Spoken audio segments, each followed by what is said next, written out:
Hi! I swear the amount of burping before we began was ridiculous, but hello everyone. Hello, everyone. It was We, me. we are, Rachel, stop! please, Rachel! I'm trying to introduce the stream. Please stop with the, with the sub train. Rachel, Thank you're too you. crazy! You're too crazy, yeah. Keep some of the subs along the D&D stream, okay? To surprise us along the way. But, welcome, everyone. This is Esthara Chronicles. All is well in Lodenborough. I am your absolutely not humble dungeon mistress, Sylfania. We've got Mads. Our dungeon mommy. I'm your dungeon mommy. I keep saying dungeon mistress, and then y'all are like dungeon mommy. Guess I am dungeon mommy. We also have Thanture or Mads playing Max Obsidian. That's me. We have Danny playing Sildanna Markuth. Yeah, it's me, hello. And we have Gabe playing Fervorant Dickens. Oh. Indeed. Oh. A very, very good introduction, y'all. So, this is our 9th game. I can't believe we've lasted this long. But basically, I'm going to give a quick overview what happened last session, because we are directly continuing into this one. So, in the previous session, it was your 3rd day in the city of Lodenborough. And believe it or not, a lot of things happened in those 3 days. Basically, you have figured out that this town is plagued by a hag. And you were mostly confident that the missing daughter of the blacksmith was taken by said hag somewhere along the riverbank. So, in the beginning, I tried to 1v1 the hag. Indeed. It did not go too well. Sildanna decided to just face dump herself into the middle of a river where the hag was waiting for her and almost died. But no, she managed to get out of it. And the hag just rolled super badly, couldn't find Sildanna in a daylit bank with nothing else around. It was too sneaky. She was too sneaky. Then Sildanna... I recall a lot of mentions of smashing. Indeed. Wait, that's coming up. Sildanna came back to the gang, managed to tell them that there's a damn hag. And y'all decided not to wait for the police. Y'all decided to just go and deal with the hag yourselves. I was like, hey guys, maybe we should wait for the police. Oh, no, we're just gonna go. Oh. And the weird thing is, the leader of this group was a lawyer. Yeah, which is surprising. But in any case, you thankfully took one of the Garda with you, a paladin by the name of Luba Wheatflow, who basically was on leave but decided to go with you because she got frustrated by being, blackballed in her precinct and not told about what's going on in the city. So she decided to take matters into her own hands, and you just came with, I suppose. You guys ended up at the riverbank. You've, thanks to Bax's magic eyes, you've managed to somehow track the magic pebbles all the way down to a sort of cavern. Yes, after rolling several nat ones over and over. Indeed. I have given you so many leeways here to find this cavern, because otherwise y'all would have been walking around in circles. You ended up going into the cavern and investigating it, and, well, finding Idilia, the blacksmith's daughter. Except she wasn't really, okay. Nah, she was looking a little sick. Kind of dead, but, Still smashable. Yeah. Still smashable. Combat ensued. I wouldn't exactly call it that. Y'all almost died. I mean, many times. I smashed her face in pretty well, if you think about it. Oh god. If you are curious about what was going on and what kind of shenanigans were happening, please watch a previous episode called Smash. But indeed, you all barely survived this crap. The hag has surfaced and disappeared multiple times trying to spook y'all, but y'all rolled really well against her spookiness. So every time she tried to scare you, one of you would say smash and it would just all dissolve, I guess. See, you can't be scared if you're gonna smash. Indeed. In any case, you managed to overtake the hag and destroy her without dying, so kudos for all of you. You found some loot in the cavern. Good for you as well. And then you ended up finding a weird demonic altar of some sort, where you think the hag might have done something You don't know. But Mads Some or unholy shit. some unholy Just shit. a small sprinkle of Satan. Indeed. Bax managed to, try to nick the hag's grimoire, and attempted to copy some of the symbols off of the magic circle made in Let us blood. actually read out loud from the Necronomicon Indeed. for everybody to hear. He could Let's not see what happens. He could not Which find. one? I would read it out loud.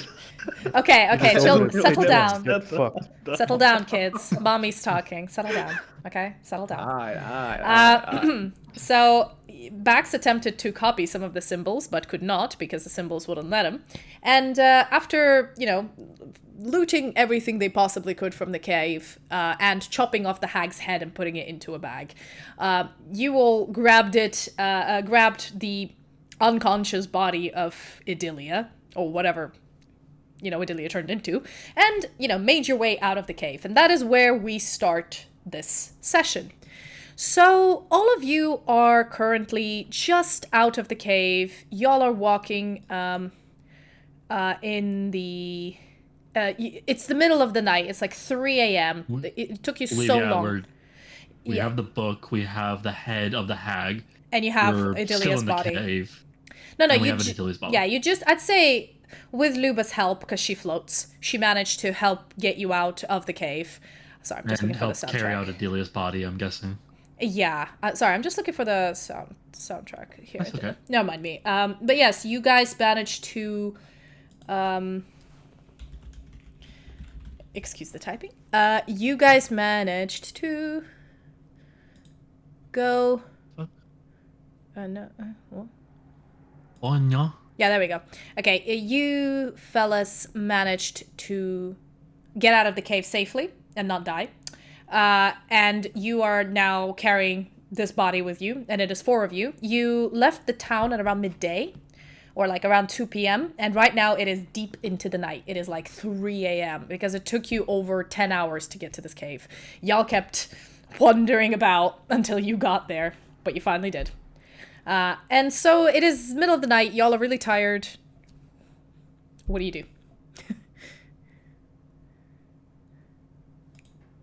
Well, I go home.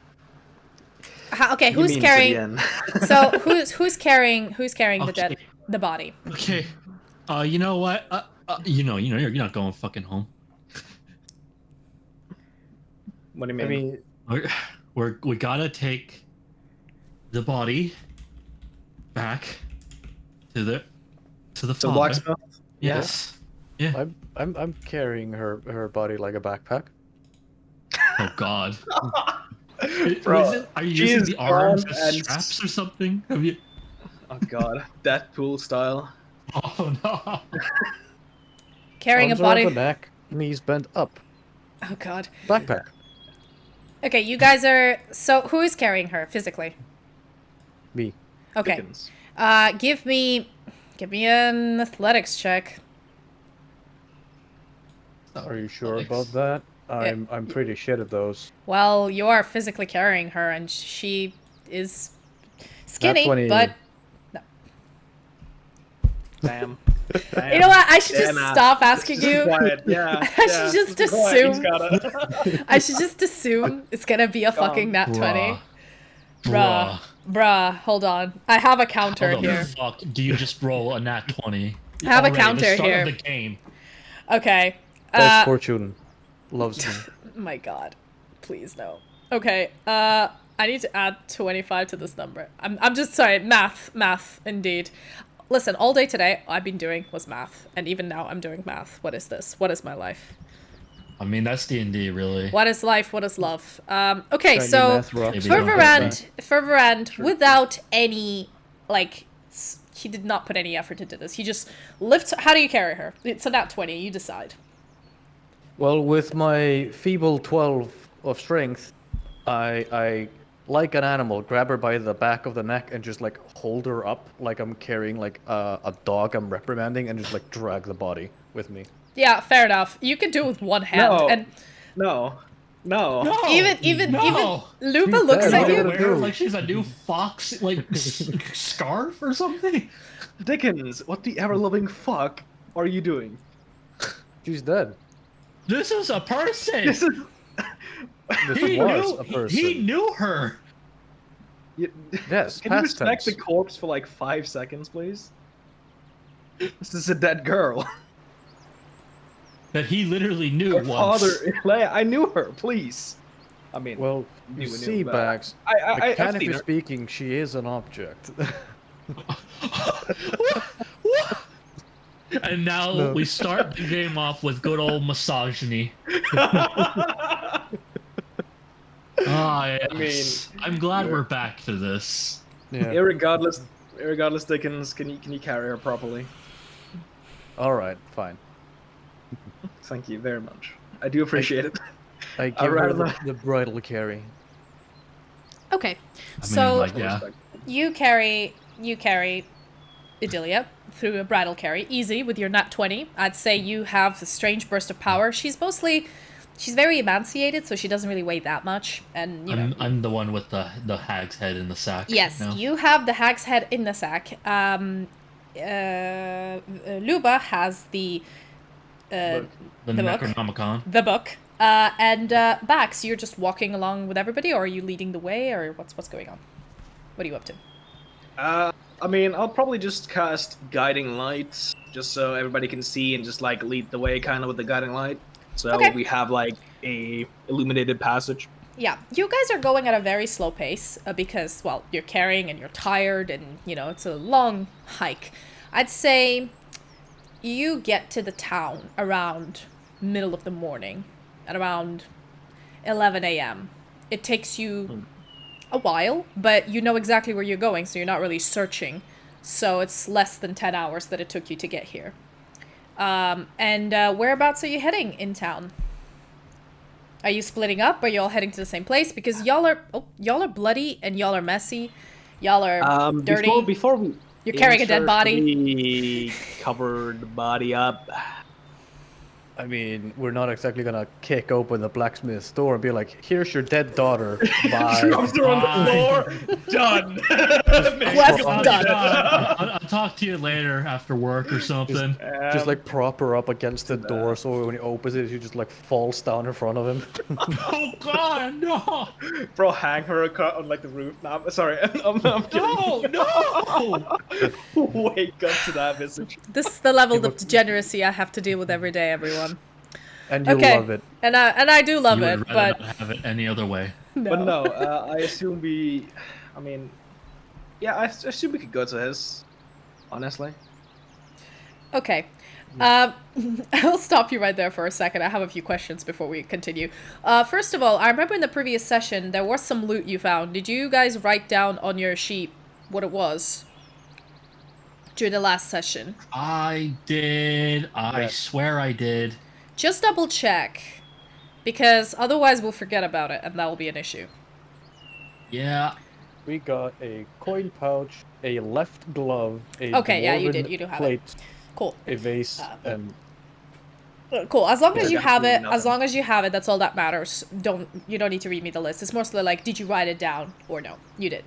Great. I Anyway, by the way, Mance, you have a compliment in chat, which is a very rare thing, which is why I thought I'd call it out.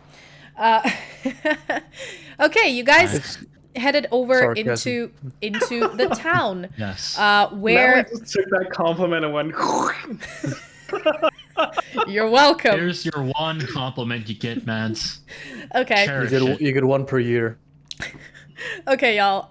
So you are heading into town, dirty, bloody, muddy, wet. Well, you're kind of dry by this point. With a bleeding bag, because the head of the hag started bleeding through the leather, because you've been carrying it for 10 hours, and it's starting to stink a bit. The body is also starting to stink a bit. You're also carrying it.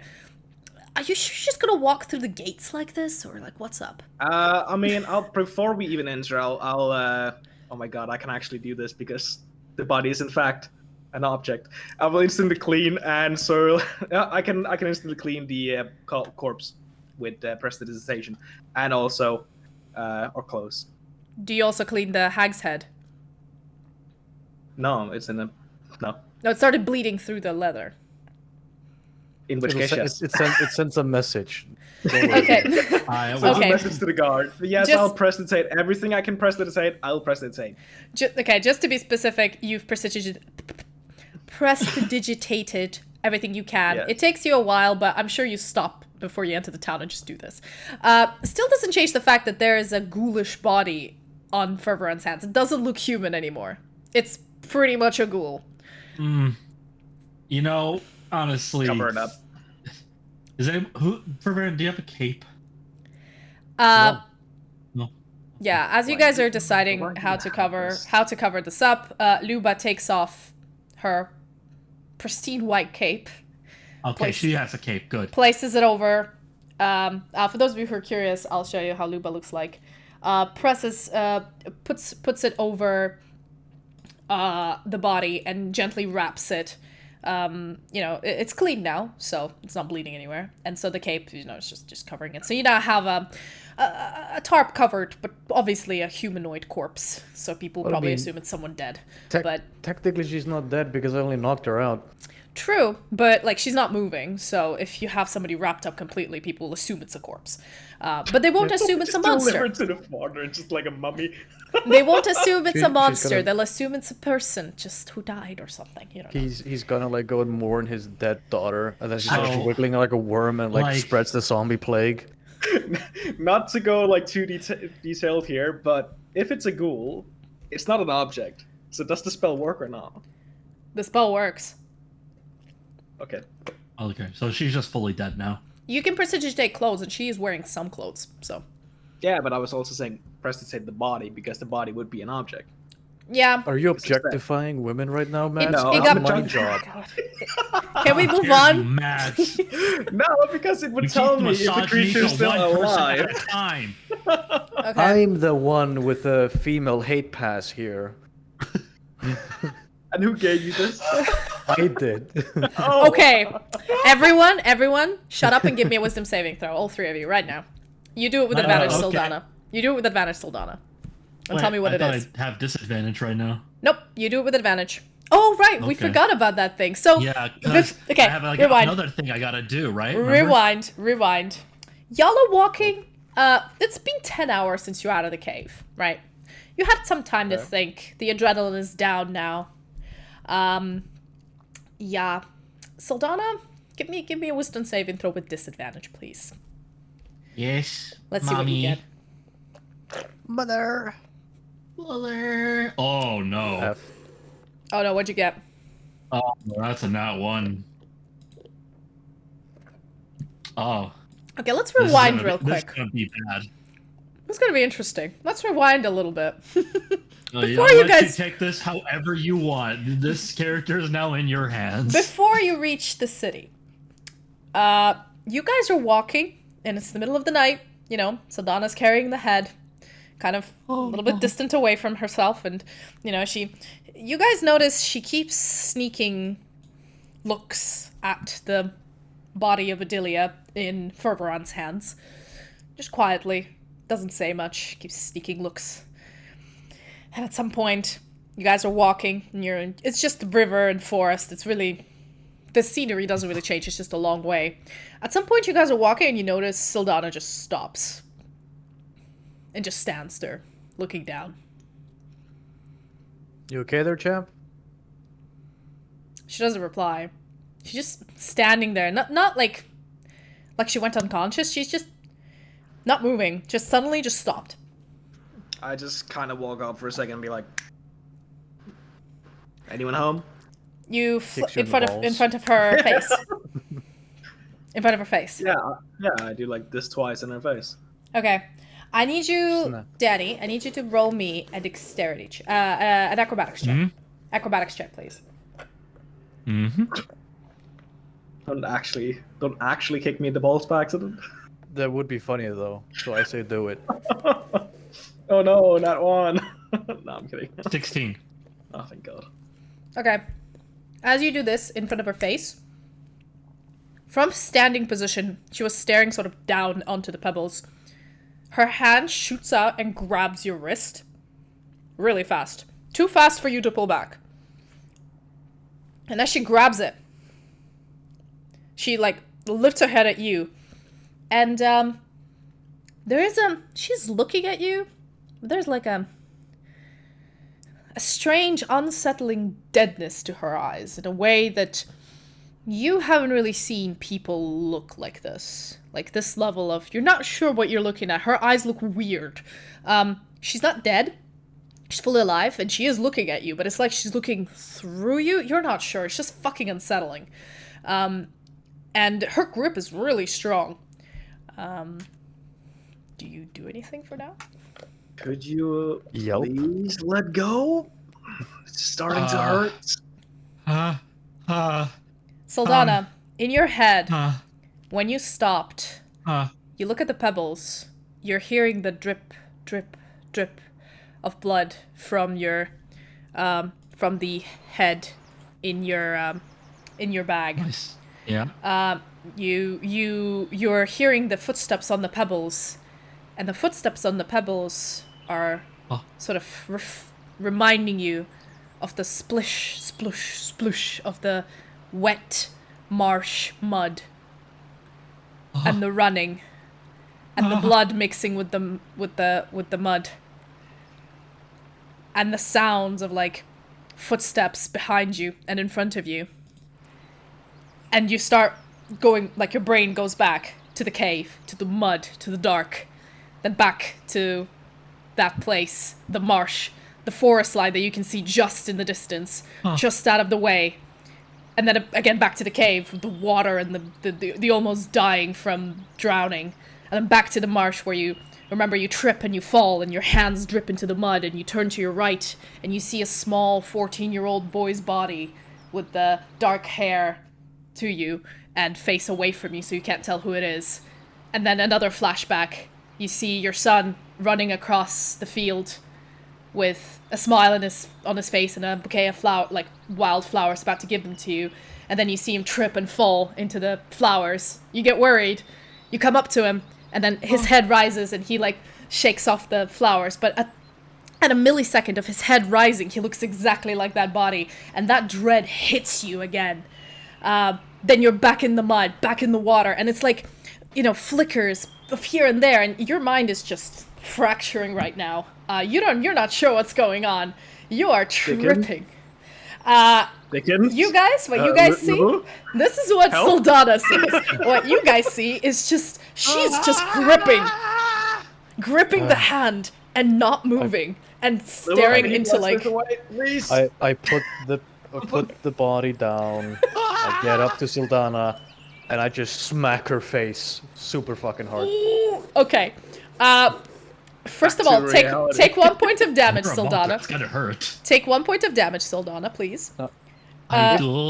If I'm doing my fist in damage, it would technically be, I believe, a D4.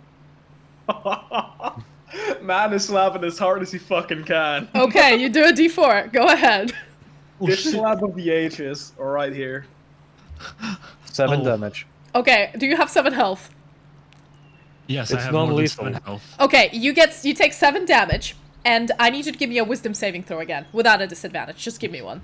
Just a straight one. What was I? Sorry, I slap hard. Yeah, it's Somebody use key points on this motherfucker. It's to snap out of it. You said a wisdom saving throw? Uh-huh. With advantage? Just straight. Normal. Just straight, okay. Oh, Oof. no. Yeah, That's an 8.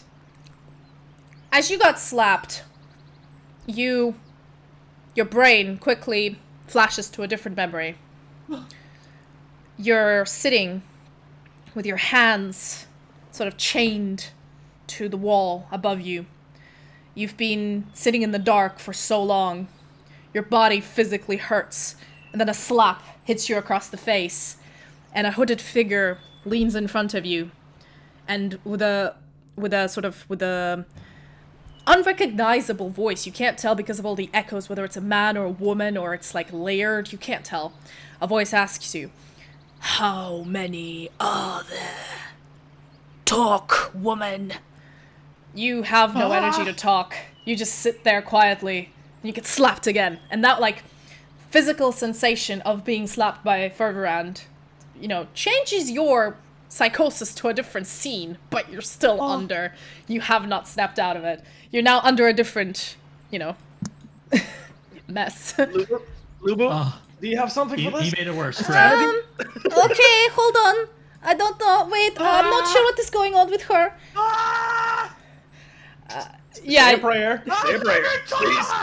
Please say a prayer. Actually, Sildanna, because you rolled a nat 1, I control you, and you are not making any noise. In your head, you're screaming, but your body is not responding. I am screaming, yes. Your body is not responding. She's just quietly standing there, gripping Bax's wrist. And at this point, your hand is turning blue because she's cutting off the circulation. It's really bad. You don't stop. I'm gonna hit you in the face. Weak. Why are you so weak, Bax? I have a breath weapon, and I'm not afraid to use it right now. On an elderly woman? Oh my goodness. Okay, let me see if Fluba has anything for this. Reload it and just fill it with water and just splash it on his face. Hold on. Let me see if Fluba can do anything. Why are you doing this? It's a different scene. I mean... yeah, no, Luba... When you need to get it going, you get it going. Luba can't do anything. She's not a healer. She's not a shrink. She's going to try to... Does nobody want to be a therapist? You're a lawyer. You're kind of makes you a therapist in a way, right? No. Oh.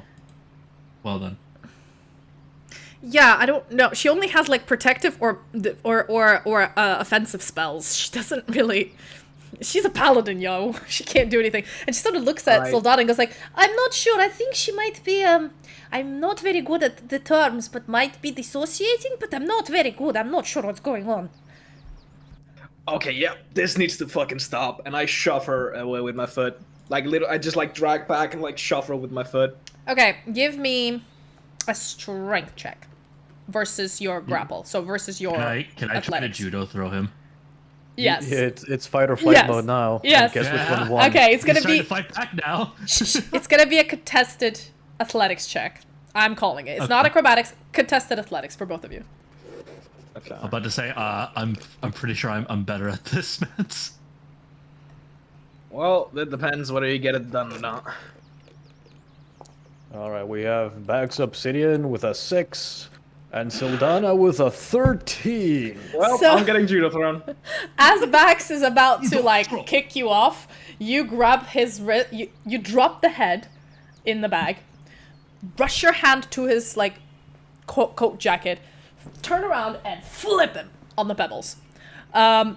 And it's done so quickly, Bax, you do not even realize the fuck is going on. You just got, for a second there, you were about to rip off, and now you're upside down on the pebbles, and your ass hurts. Sildanna. Does she still hold my handle? With the judo throw... Nah. Would you take any damage from that? Just holding her down. She'd probably let you go. I'd say... give me a D4. I was say, judo throw it. Give me a D4, Sildanna. Take your breath away. Give me a D4. At least you didn't stomp on your face afterwards. Do a what? A D4 roll. D4 roll, please. You want me to do the D4 roll? Mm-hmm. You're the one throwing him. Yeah. That's a 2. 2 damage. And you're on your ass. That's enough to see. You got the wind knocked out of you. Yeah, but you let go of him, Sildanna, and you sort of step back. And at this point, you're breathing heavily, but you're still staring into nothing. What did the rest of you do? Yo, mama. Doing your mama. I know you do your mama, but... Well, I'm filling a vase with water to splash Danny's face. Being judo thrown, and this motherfucker's in the corner Yeah. Okay. This doesn't change my urgency at all. Yeah, the vase was empty. There might be a little bit of dust in it, but it's pretty solid. There's no leaks. You managed to fill it up with some river water, and you splash it onto Sildanna. I'm just giving him a casual hum while he's being beating the shit out of in the background. I mean, honestly, my character's thinking, well, speak to the success of my kick. It made it stop. Indeed. So as if you breath weapon while lying down, do you just projectile vomit on yourself eventually? Yes. Eventually. If it's straight up, yes, I guess. Do you splash Sildanna? Gravity attached to it. Do you splash Sildanna? Yes, I splash Sildanna. Give me another wisdom saving throw. The DC is less now. Because every time you get close, like every time people try to snap you out. I didn't want to do that. Let's see, there we go.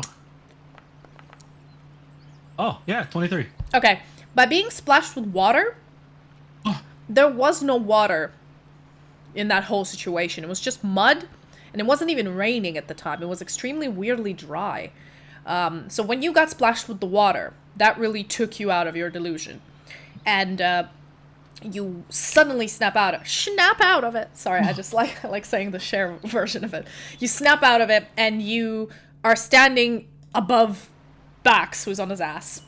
The head of the hag is like rolling on the pebbles, about to get back into the river. Fervorand, there's Delia's on the corner. Fervorand's standing there with a vase of Ross. Luba is just like staring at all of this, really confused. And you are in a fighting position and breathing heavily. Well, I see. Luba, you mind grabbing that head, please? I'm on the floor. I'm just pointing at it. Luba, can you please? Oh, okay, of course, yes. What? And she floats and grabs the head and goes, it's so yucky. What happened? What happened? Honey, are you okay? You, went somewhere else in your mind. Why? Max, why are you laying down? I got this. I turned around and filling the vase again. What? Don't do it! She wasn't aware of what she was doing, Baxter. Don't you know this is what happens? I'm still on the floor here, and I'm just looking at her. What did I do? Why are you all looking at me like that? You seem to have lost yourself a little bit. I did? What? Just a smidgen. No, that happened to that. Okay, I'm done being on the floor here, and I stand up. Yeah, by the way, Sildanna, you do remember your delusion. You just don't remember when it started or when it ended, but you do remember, it's taking you a little bit of you have lost time in your physical state, but it's not like these delusions happen and you forget about them. You still remember them. No, I know. It's more just surprised at the scenario that I'm in. Currently. Yeah, it's like, as I said, you lost 5 minutes of your time. Things have changed and I don't know what happened. Mm-hmm. I thought I was somewhere else. Yeah. Let's get you back and actually sleep, perhaps. No, let's just hurry up. Just deliver Adelia's body. Yeah, I don't really want to unpack this right now. I'm sorry. No, neither do I. Let's just hurry up. As I finish filling the vase a second time, I splash Bax. Just a precaution. I don't want you doing the same thing. Okay. Bax, you would be seeing him filling up the vase and trying to stand up with it, but you're not sure what he's doing. But as he turns towards you, you have a nagging suspicion, so I will let you try to do a dexterity saving throw to avoid it, because you are watching him.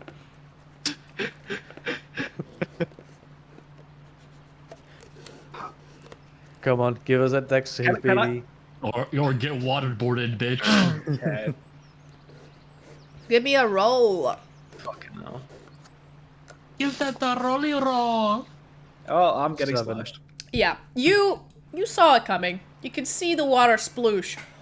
But the pebbles... This is beautiful. You can't navigate them too much. You end up completely drenched.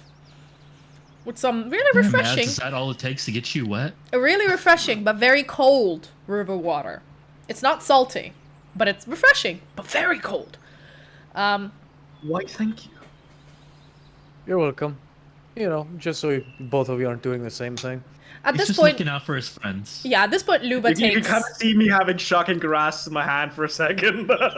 Careful! You would electrocute yourself because you're wet. Careful. Right? Because you're wet right now. Would you electrocute yourself if you were wet? Probably would if you're conducting. Water is not that conductive. No, but if you're wet and your hand is wet and has some electricity on it, it will... I mean, it would fry his hand a bit, but it wouldn't travel everywhere. No, but it you will get you just start the blast and it fizzles out and it burns you and you go ah. I mean, I did like this and then fully went off. Yeah, so it's on your hands. Yeah, okay.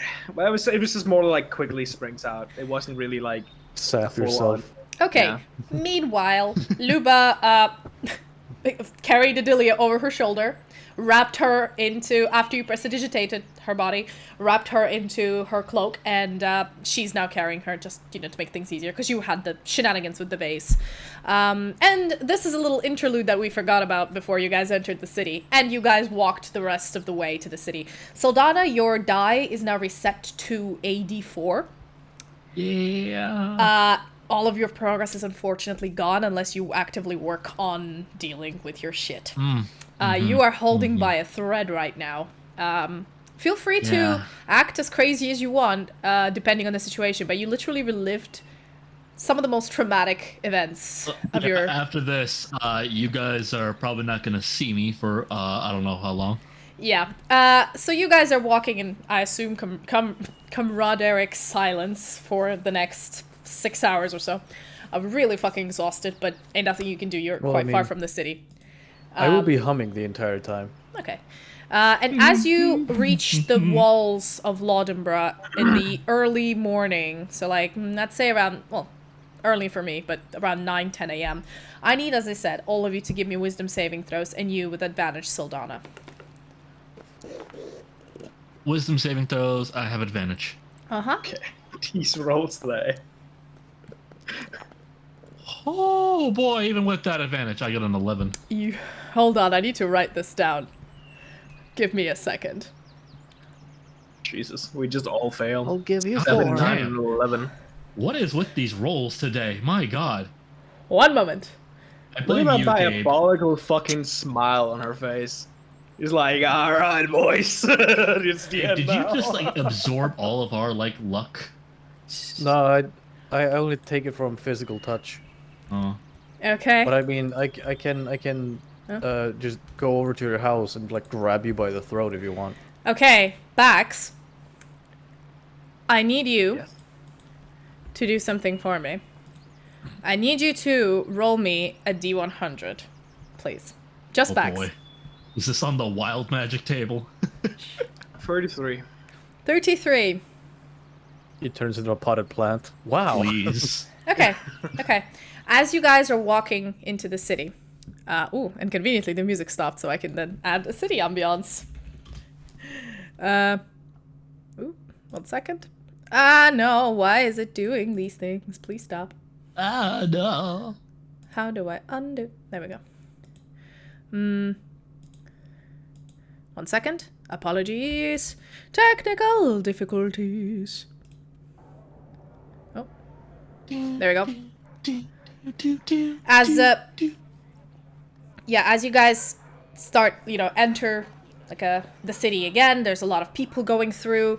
There's sort of you can hear some bartering as well. You go straight into the Southgate district. Bax, you have a nasty feeling that you're being watched. You don't know where it's from, but you have the urge to run. And it's a strong urge. It's an urge you've never felt before.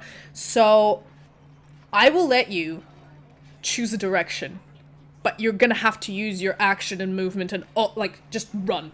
You're gonna leg it, and you're terrified. But pick a direction. Which direction is the straight way home? I'd say like up the road. Up the road through the Southgate, and then you have to turn right to get to your house. But you have a feeling that when you run that way, that's the correct way. Yeah, so as you guys go into the city, you see Bax just freeze, and then start hyperventilating and just leg it. You're legging it. You're yeeting yourself in early morning, bumping into people, pushing them out of the way, and just running up the cobblestones. Well, I'm just imagining okay, I need being you. like, I need you to roll me. I also that's need what you to roll I'm me. for. I need you to roll me a D10, please. well, Me? Sildanna, looks Yes. like Bax really needed to use the bathroom. I guess so. That is a 9. 9. And 9. So for about 9 minutes, you're legging it. I'd say for 9 minutes you could make it out of Southgate, but the moment you get out of Southgate and into the Light's Rest, which is the clergy district, you suddenly calm down and this crazy fear that came upon you out of nowhere just disappears. And you're like, why was I running? And you're really out of fucking breath because you just had a battle. You just walked for 20 hours there and back. You're exhausted. Your legs hurt. You can't breathe. You were running on full speed. And you're just about ready to collapse where you are. You are so fucking tired. Is there like a corner nearby, like any form of like shadow, anything I can like sit down in? Oh no, of course, yeah. You know the city there's obviously side alleys everywhere. You can find a quiet place to like just pass out. Okay. I kind of like go in like a deep corner or something, and I like sit down, close my eyes, and I deeply think of my god, and thinking, okay, can you please explain this, please? Okay, like, like desperately hoping over the fact that can something explain this? I'll come back to you. Sildanna, Furberand, you walk into the city and it's like Bax gets possessed and suddenly eats away from you. What do you do? Well, we're going to Adelia's house. Yeah. I mean, like... I love you just ignore it. You're like, fuck him. Like, man clearly needs to shit, and we just continue on our way. Listen, if he's gotta go that bad, I won't judge it, you know? Yeah. Man's gonna go. Okay, so, cool. Y'all, speed from farting. They heard it. Yeah, we heard the toots. I'd say... Heard the tooty toots. Yeah, y'all are... What is it? Yeah, y'all are, heading up to the same direction he's running, because it's in the 6 boroughs, where the blacksmith's house is, but you're going there slowly. Luba sort of looks at you guys and, says... Are you going... She's carrying the body, so she's coming with you. And she goes like, are we bringing her to her father? Is this a good idea? She doesn't look... I don't know. Maybe we should... What do we do? What? Well, I don't know. It is your call. It's his daughter. I know. But maybe... It's his daughter. His requests. Yes, but maybe we... I don't know whether we should do this. Maybe we could get a priest or something that could... To do what? I don't know. Maybe like revert her back. I don't know if it's possible. I don't know anything anymore. Yeah. Well, she's technically unconscious. What? And then Luba looks at her and goes, "No, I've been carrying her for the last 10 hours. I'm pretty sure she's dead." Well, I mean, you could always make sure. I mean, she had started to, Bax had prestidigitated her, but she started to smell by the time we get to the city, so she is a bit ripe now. And she's, getting more stiff, like corpses usually do, so... I think she's dead. Well... But, I mean, by revert back, maybe change the... And she, peels away the white cloak, and you can see the, disfigured, ripped apart face, maybe to do something about that, at least sew her up. We can't just bring her like this to her father, it's horrible. I don't know how to sew up a body. I mean, neither do I, but... Do you want to go to the church, the same church that says that everybody who disappeared was raptured, and tell them, here's a dead body created by a hag, please fix it up so we can show it to her father, and then hopefully get it back? Or just give the body wrapped up to her father and let him deal with it? I don't know what it is, but there's something about this city and it's the people that run it. I've just been questioning it lately. It doesn't feel right. I agree. The Garda has been acting very strange. Okay, How could they not have known about this for so long if this has been going on? I know. It's bizarre. I mean, it's pretty obvious. The hag wasn't even trying to hide it. It was in the river. No. I even found it and got away and then went back and we killed it by ourselves. I know. It is very strange. Okay, we bring her to her father. But, we can't just leave the cave like that. As I said, we need to consecrate the ground because it's been desecrated. Yes, we'll do that, but this comes first. Okay. Sorry, I'm just very tired. And you can see as she's floating the last few steps, she started walking instead of floating, and she's really slow because she's not used to the walking. Hold the body? She's like, no, it's okay. I'm strong. It's just I cannot. I'm not used to being awake this long. I'm sure we're all very tired and need a long, long nap. So... You're telling me. Yeah, I know. Okay, so we head to the blacksmith. Good. Yes. Okay, some people do give you weird looks, but the moment they see the Garda, like the uniform of Luba, they just like salute and carry on. Like, Garda business, probably, you know, not a problem. But some, you know, noisy people do stare and do take a look and whatnot. Okay, so you guys head up to the blacksmith. Meanwhile, Bax, you close your eyes and go into this weird unconscious half sleep or whatever, you know, whatever you are. And you close your eyes, and I need you to give me a religion check. Yeah, just looking at the modifier real quick. It's 4. Please. 11. 11.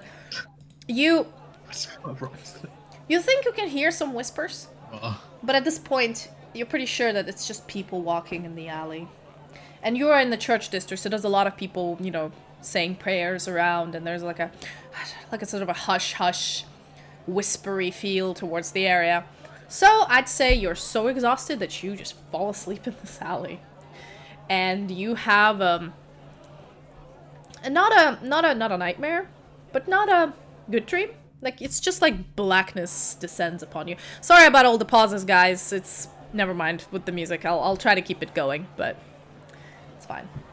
I hope it's not too noticeable, but anyway. Oh, it's fine. Yeah, so you guys you guys carry on, and you fall asleep, and give me a D8 roll.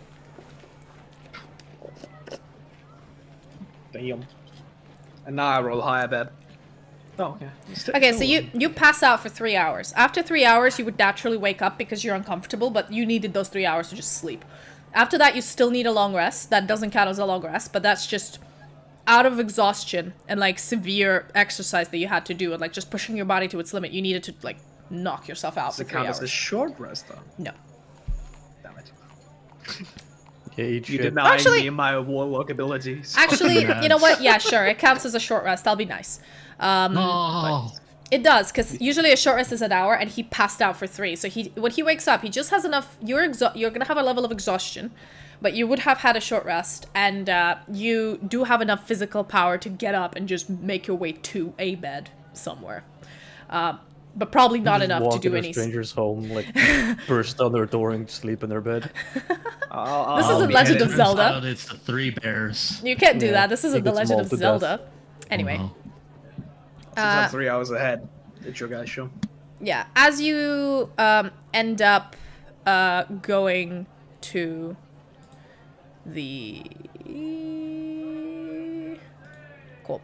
As you pass out for 3 hours, the rest of you guys definitely make your way to the blacksmith's already. It doesn't take you that long. It usually takes about an hour and 20 minutes to get from one point to another. And it's the morning, so it's quite quiet. As you see people going to work, and they give you strange looks, but, you know, as I said, they ignore you. As you reach where the blacksmithy is he awake? There is as you're walking, there is a... Is he like, is his chimney burning or something? Yeah, you see the chimney working, so he's woken up in the morning, and you can hear, like, the sounds of a blacksmithy working. And as you sort of start nearing the blacksmithy, you see everybody is sort of heading off to work, but there's only this one strange grandma sitting on a bench, and when she sees you guys walking with a body, she's like, she perks up, but she's a bit too far away, so is she pink? Or red?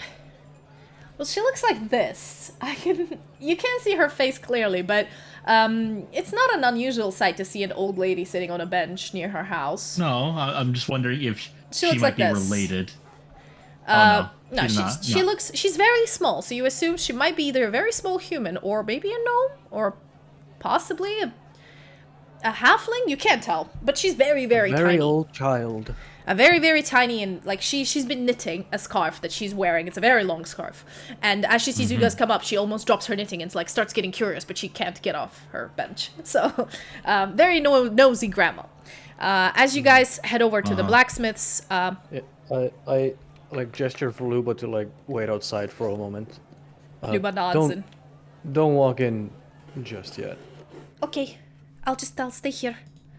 I knock on the door and like wait like 2-3 seconds before just opening it, and good sir, if you will cease your blacksmithing for just a moment, we have fulfilled your request. You hear the noise from inside the blacksmithy, and you hear the toot, toot, toot. The door opens, and this man comes up. The man you all know as Akchar Bladewalker. He's shirtless. This bad looking motherfucker. He's shirtless, kind of sweaty. Sorry. Sweaty. Looks at the two of you. You're not dirty, but you're very tired. And very injured as well. And so he sort of looks you over and says, "Oh, hello there. You're friends of Bax, hello, it's you right?" again. Yeah, and he points at you like, you got home safe. That's good. You were really drunk the night before. It's not a good idea. So I decided to do something a little bit more spontaneous, I'm afraid. All right. Well, would you like to come in, or how can I help you? Do you have any pressing projects you think you could put on hold? I mean, We're I've got an need apprentice. some privacy just between us, right? All right, I'm just gonna send the apprentice away, and I'll be right back. And he turns back into the forge, and you can hear him talking to somebody. And then another door opens, like a back door, and you look back, and there's a young man. You see also horns on him, so probably a tiefling. Puts a hood up, and, like, shrugs in the morning cold light, and starts, runs off into an alley with a bag. Probably go get breakfast after already an early morning start. At this point, Akchar opens the door again and, stands to the side to let you guys in. Please, have a seat. Okay, so you two come in, and Luba stands away, like, a little bit behind, but he's not met her. I'm So assuming she's still... Before we came in, I would probably have told her, like, just to tell her, I would told her, like, just wait outside. Yeah. She's waiting. We confirm with her to, like, But come in she's not within the line of what I sight. did. That's the thing. Yeah. So as you guys come in, he closes the door after you and puts up 2 chairs, and it's a very snug blacksmithy. The forge is still on, but nothing is being, worked on because the apprentice is gone. And he sits down and looks at the two of you and wipes the sweat off his face and goes, "All right, what's this about?" Luba, you can come in now. Okay.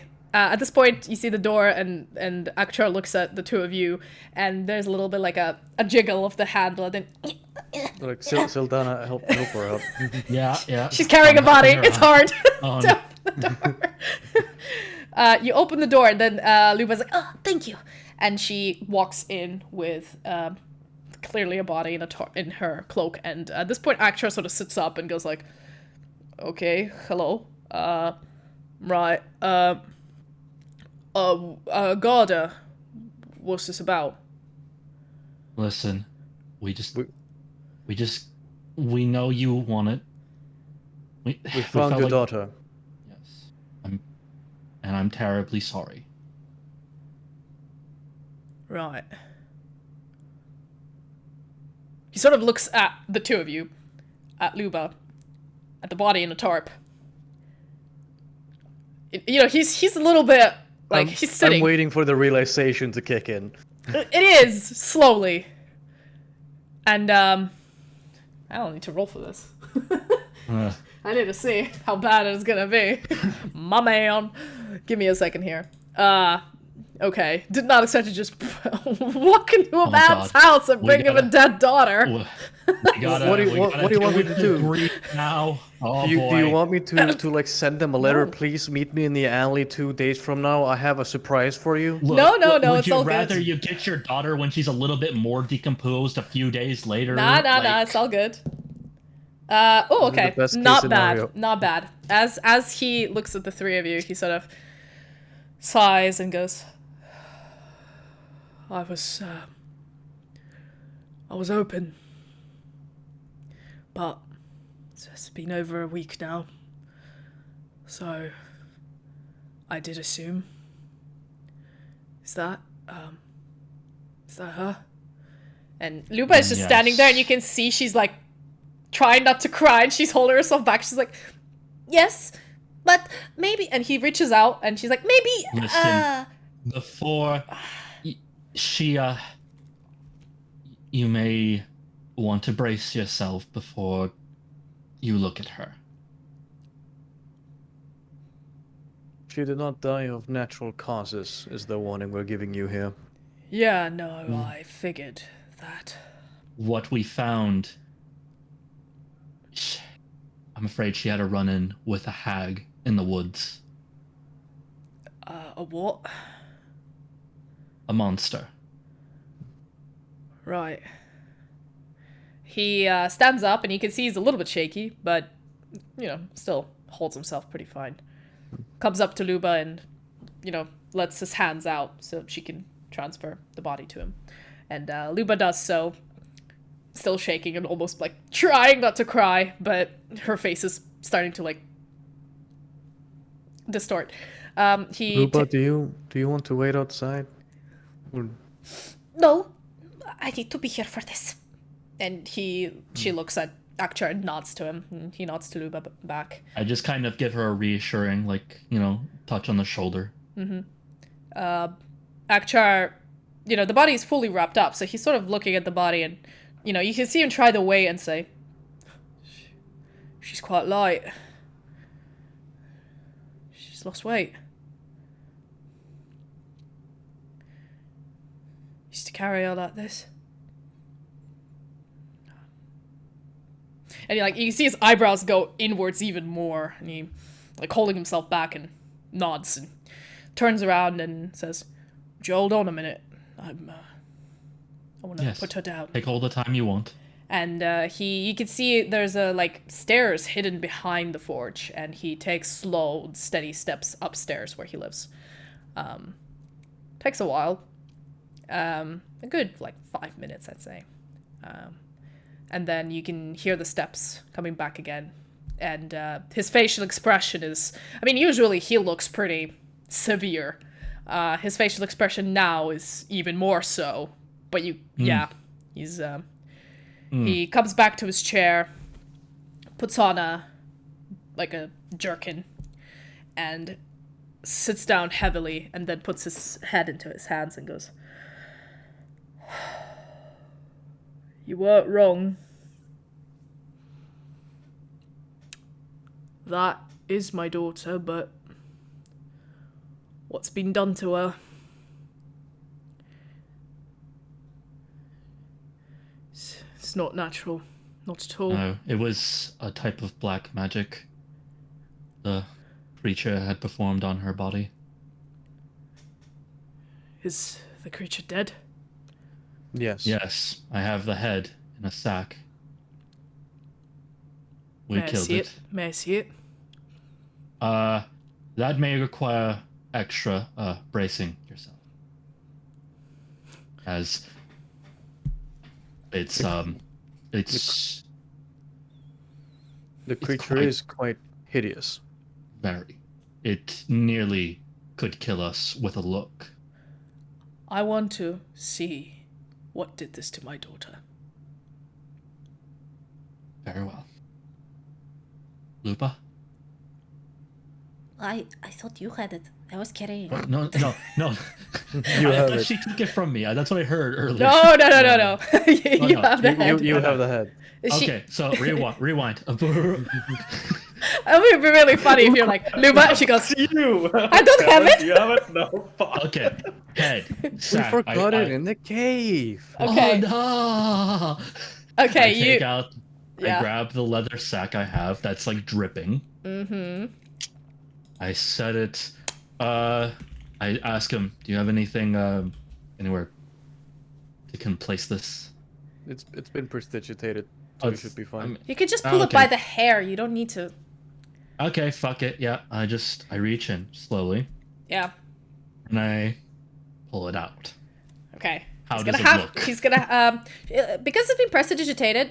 It looks a little bit bloated, but still the same as when you cut it off. It's not bleeding anymore. The head's been cauterized by prestidigitation, so it's fine. I'm gonna see if he succeeds in the wisdom saving throw. Okay, give him advantage because he's probably pretty already grief-stricken, or... Well, I mean, he had warning. Nah, it's just a straight. yeah. It's just a straight roll. Okay. Okay. Oh no. Right. How did he do? Up goes the weasel. As you pull out the head, he sort of shifts back on his chair and looks terrified, but is not running. He seems to be like frozen, staring at this creature. Doesn't say anything for a while. I'm like, yeah, it's pretty bad. Unless you do anything, It was he sits there for It was much worse when it was alive. Yeah, he sits there for a good minute. After which you can see his body start to unlock, and he's starting to get used to the way he looks, because this effect is only 1 minute. So he prevented himself from running away, because he didn't fail spectacularly, but he couldn't do anything. He was just like mesmerized by the ugliness. And you now realize that if you have... This is a very heartfelt moment, Feverand. Why? Heartfelt moment, Feverand. Don't ruin it. Jeez. Christ. Okay, as he stares at, you notice as he's been staring at the creature, that this may have happened to you in the middle of combat, and that would have been scary. But luckily, all of you were seasoned warriors, and you're fine. But yeah, his body starts to unlock, and he stares at this creature, and goes, "What's honestly the worst thing? It's the fact that my poor girl has probably seen this before she died. Last thing she saw. Most This. likely, yes. Well, thank you for destroying it and bringing her body back to me. Would have And to been destroy its lair later as well. yes, would have been worse if I didn't know what happened.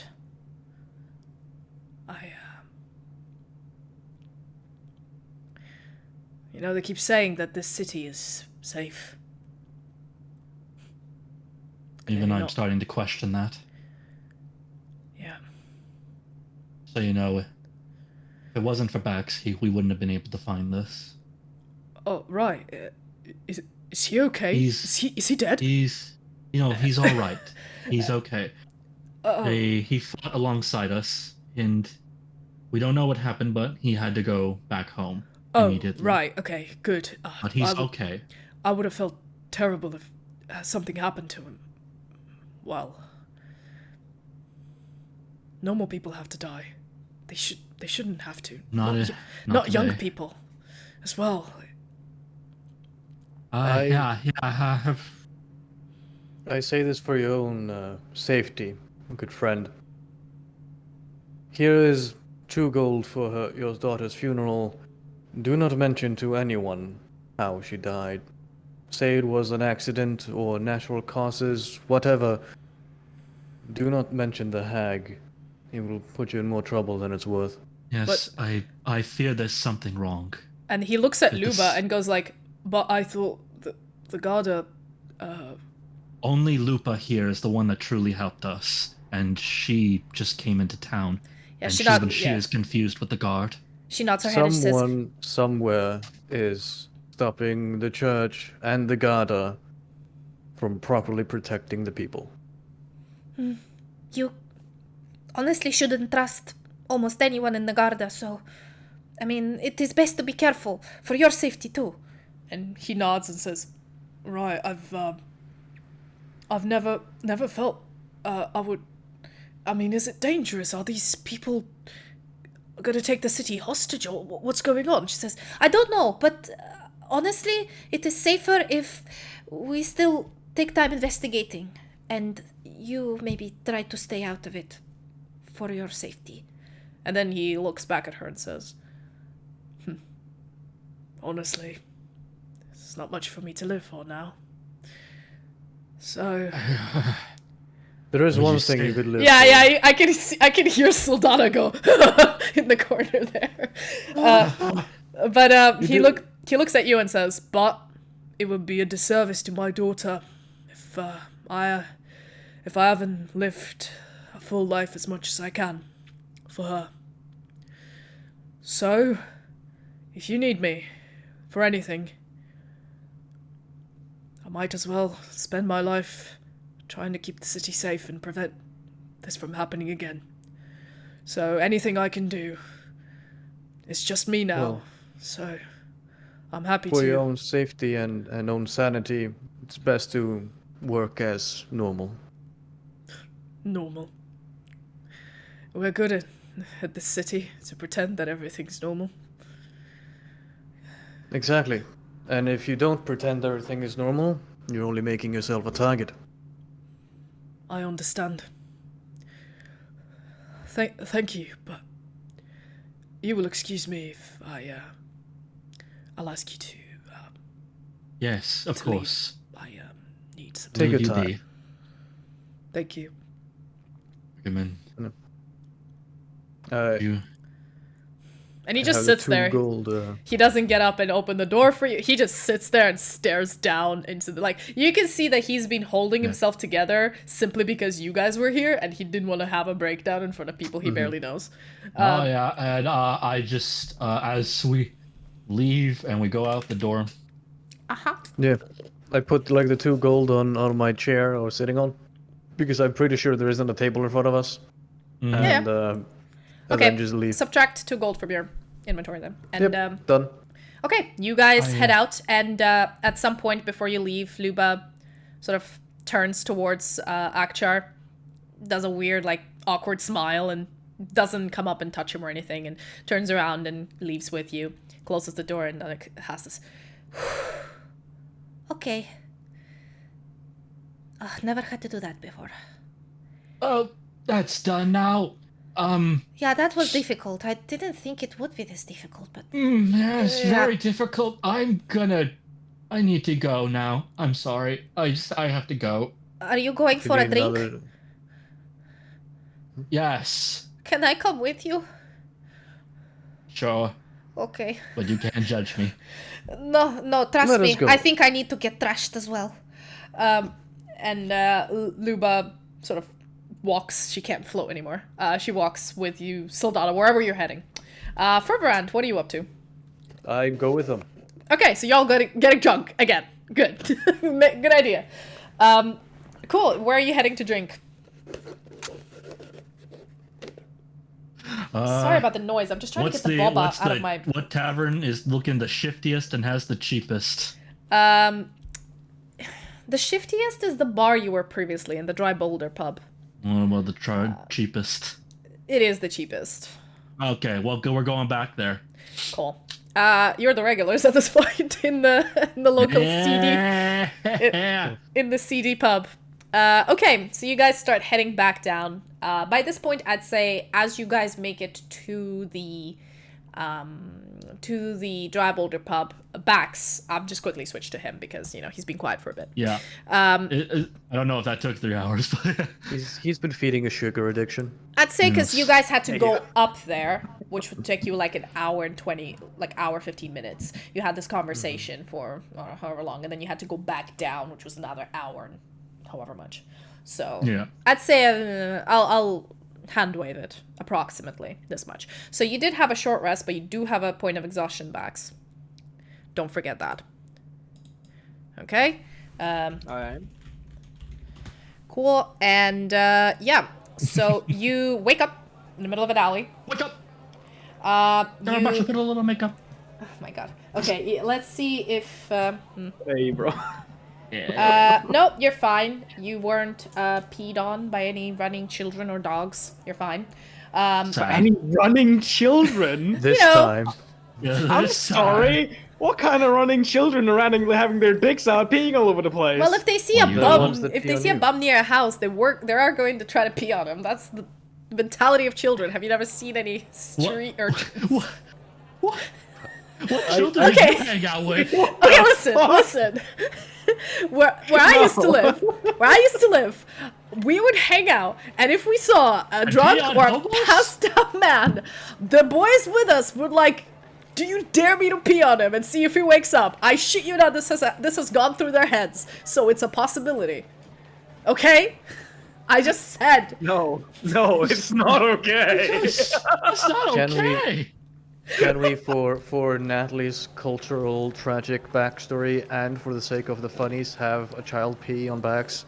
No, I rolled for it. Who doesn't? There's no point in bringing this up if it's not gonna happen. Come on, pee on him. You got my hopes all up now. If you want to pee, You can't tell me that's a risk and not have it happen. If you want backs to be peed on, do it yourself. Okay, so we roll. I mean, I guess on Sip's pants. Ask the Guild Game Master commands. If it's above 10, he gets peed on. If it's below 10, you guys it's a 50-50. You don't know where he is. The children has not peed on him. It was less than 10. It's not happening.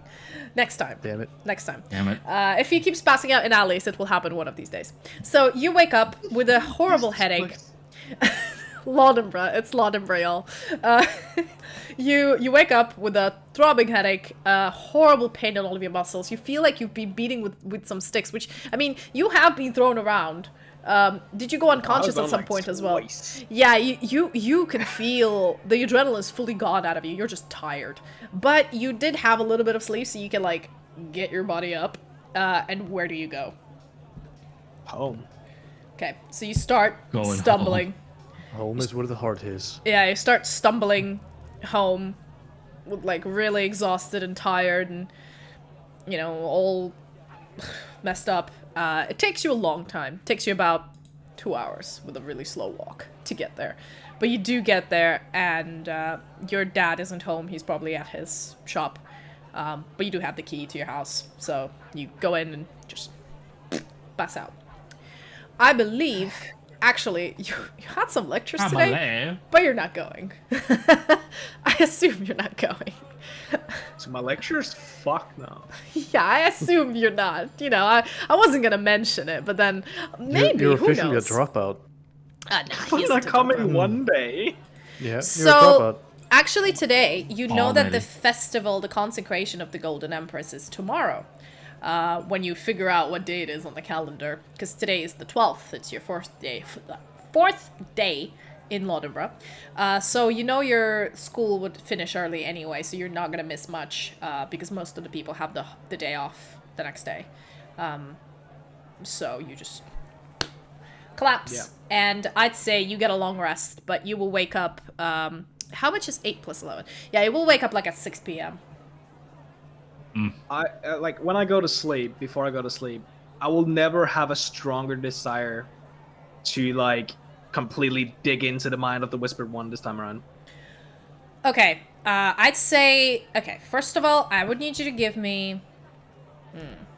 Because it's been like, first of all, the incident where I was running with the, you know, mind thing, then the hack, then there's like a lot of things coalescing upon each other, and everybody's got PTSD I today. need answers. So I'm dragging that shit out. Let's try this. At home, you have a little altar to Galefe. You have religious, not texts, but like iconography, you know, you have some candles, you have some like incense that can get you with that sort of dream-like state, which could help you enter this position. I will be using this. And you're not too exhausted, so I will give you an advantage on this roll. Are you a cultist? This, because you're doing this from home and because you're now not in any physical danger and you've tried it a few times and you now have specific questions, I'll make the DC 14. If you can beat 14. Come on. Come on, baby. Come on, baby. Finally! Oh my god. Okay, You have no finally. idea how many tries I've tried this motherfucking shit. Okay. Literally from Bruh. session 1, you have tried. Okay, let me see if I can dig this up. I'm just glad the next murder mystery isn't Bax's blown up head. Bruh. Okay. It's this close. Anyway. So, you go into your sleep, and your body feels very light, and you start drifting in this fog. You're walking through this fog, and can you stop it? You're hypnotizing me. I'm trying to get into the mood. So you're walking through this fog. Your body, don't feel the aches anymore. You just walk through the, through the fog, and you think you see shapes. You try to chase them, but they disappear from you. It's the same sort of muddiness that usually comes to you before a clearness of mind, or nothing. And at some point, you walk, and suddenly you step out of the fog. And you're in a very familiar place. This location is like a crystal lake. So it's a very smooth water surface. So every step you make creates ripples. And the lake, or this watery surface, ends with endless sky full of constellations and stars. You turn back and you can see the fog that you came out of, and you can see nothing in the fog. But as you look back forward, the moment you turn back, you see in this horizon of just stars and the reflected stars, you see the familiar hooded figure of Galaife. I do a deep bow when I see him. He nods. Your god just appears before you? He nods. Time to use the ancient grapefruit technique. Yes.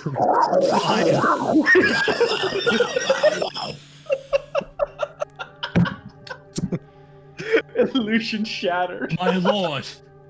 There's a reason I'm his satisfy favorite thee. one. Sorry, Natalie, go on. As you bow to Galaife, he nods towards you.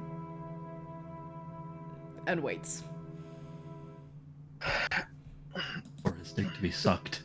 Exalted One, I'm completely bamboozled by these current events.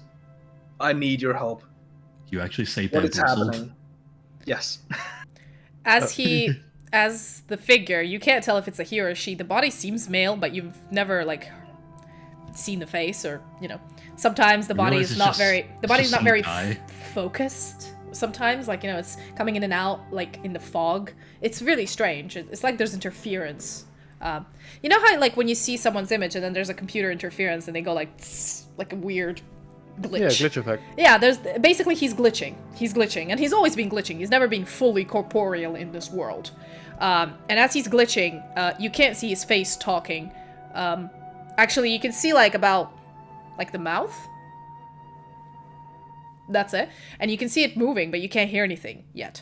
And then suddenly, you see him sigh, and it's his.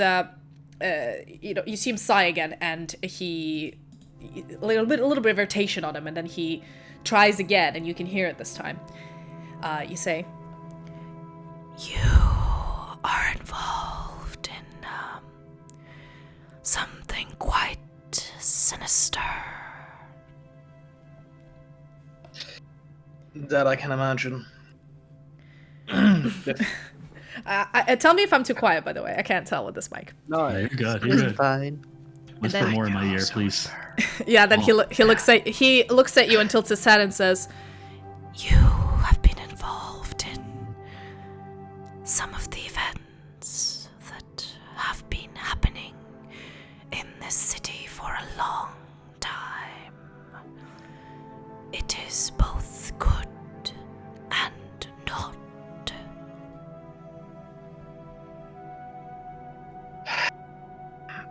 the feeling of being watched, not by you, but by something unexplainable. Has this been happening for eons? How long? There are many things in... And then suddenly he glitches out again. And you see his mouth move and trying to pronounce words, and then you can't hear them again. And he gets, feels he gets irritated again, and he stops for a bit. And starts again. In this city, but this particular one you talk about, which one is it? this feeling start? I'm not sure if it has been a small feeling, but it overtook me when I returned to the city. It completely shattered my senses and made me flee. Yes, I can. And he raises his hand and starts moving it through the air, and you can see the stars like change rotation. And like, you know, like high-speed videos of like the earth moving and the stars shifting. And he starts doing that, and like there's weird runes coming out of his hands. And basically, he seems to be searching for something and thinking. And after he stops, he says, "This particular issue is hidden from me. As I said, the city has..." And he seems irritated at this point. "Defenses that prevent me from seeing. That is why I have you as my eyes. My disciples. I can pinpoint the area maybe, but I do not know what you face." It's the time for action now. After so many years. Things are coming to a head, yes. Many, many players on this chessboard. And as he says the word chessboard, in the water underneath you, the... Stop! I am trying to keep that... God damn it! I am trying to keep the mood up, and you guys are freaking... Anyway, as he says chessboard, you can see in the water underneath you a sort of, like a 3D visual, like an illusory chessboard appears, you know, like, it's a very dreamlike state. And he says, "There are many individuals coveting the knowledge hidden in this city. Many wish it for power, many wish for destruction. Others just use the opportunity to settle their roots. I cannot interfere."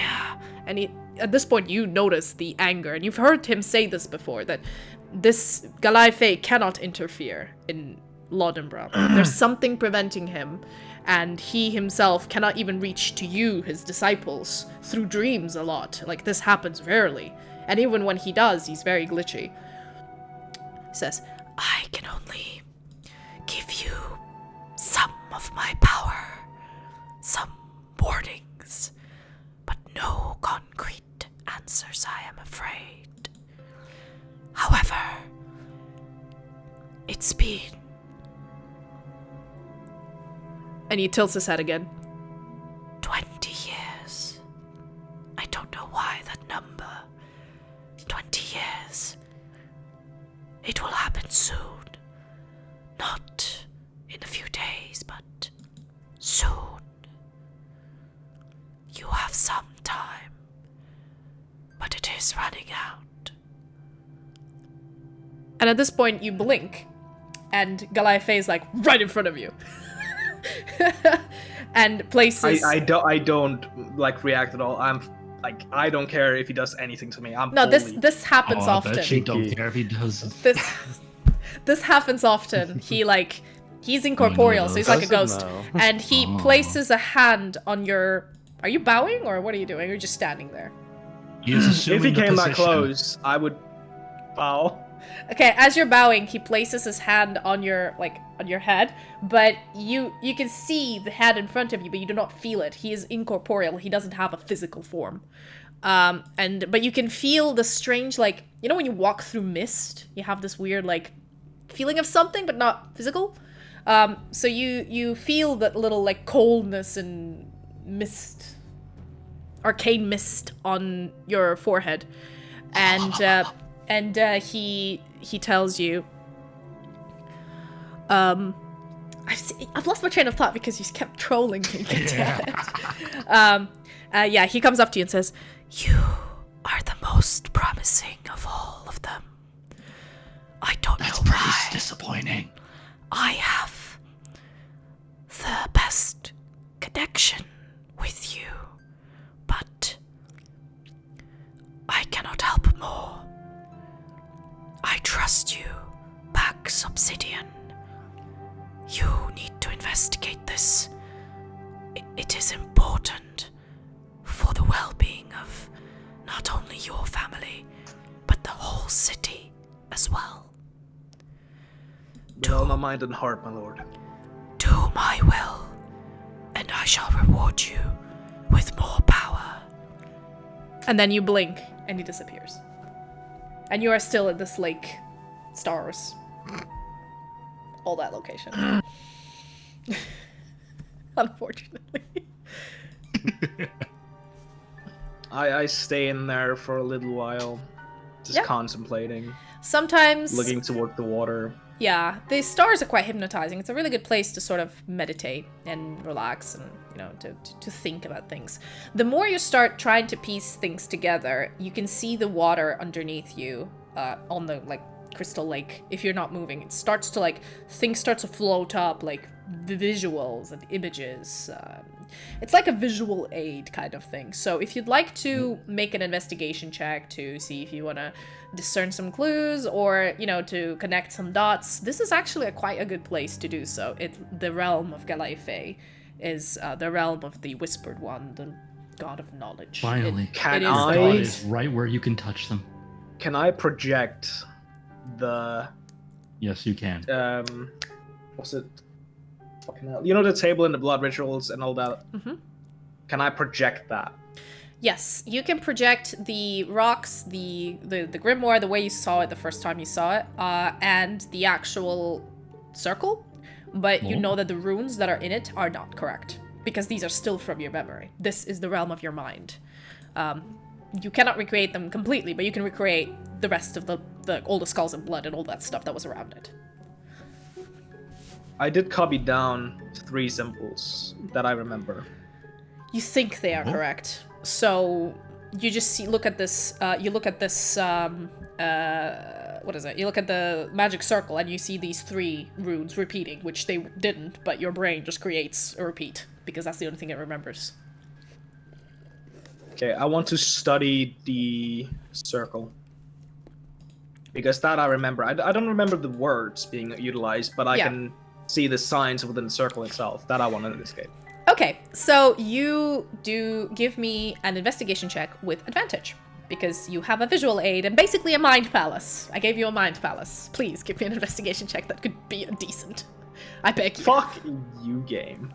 What is this? Double 5? What is this double 5 nonsense? What is this bullshit? 5s. Technically, I rolled 2 9s, but it's still bullshit. As you're like focusing Wait, on do the you have circle. +4? I have +4, and I rolled 5, so that's 5, but 9. that's 9. Okay, nah, it's not even more than half. Damn. You're looking at it and you're like, it comes out of the water and it like floats up into the center of the space and it like rotates as you're looking at it, but it's not giving you anything new.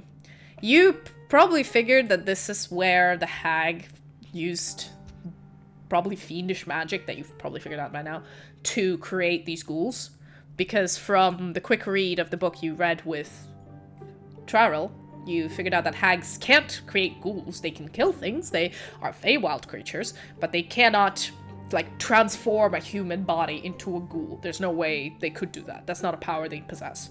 So this probably was what helped the hag do so, and that is all you get from it, which is not much. Sorry. I gave you a mind palace, I gave you advantage, and you rolled shit. I can't help you here, man. I know, it's fine. Honestly, just start rolling for things that like. I'll let you talk to your daddy, okay? Just let it be. Let it go. Daddy, sorry. Also, because Daddy, I can hear myself when I'm talking, but I cannot hear myself when I'm whispering. Was that okay? Because I can't tell. I can hear you. It was pretty good. Yeah, too. Okay. I mean, it would have been better if these 2 Bamlin buffoons down there, next to me, fucking wrong way, that way, would not have been talking against us. Yeah, they've been But it's interrupting, but it's fine. I think I stayed mostly I tried to stay in character as much as I could. Yeah, it's fine. All right. I'd say you spend the rest of your sleeping here. When you stay here, you do rest. So when you wake up, your exhaustion will be gone. but it will be a full 8 hours of long rest. So I'd say, okay, if you came into the city around 9, 10, you slept for about 2.5 hours, let's say. That'd be around 11:30. I'd say you fell asleep at around midday, and you will wake up at around 8 p.m. So just mark it for yourself while I hang out with the rest of the gang. But before we do, I think that it's time for a break, actually. This is halfway point. So break I time. know, but I need to refill my glass because I've been trying to drink like It's empty boba. time.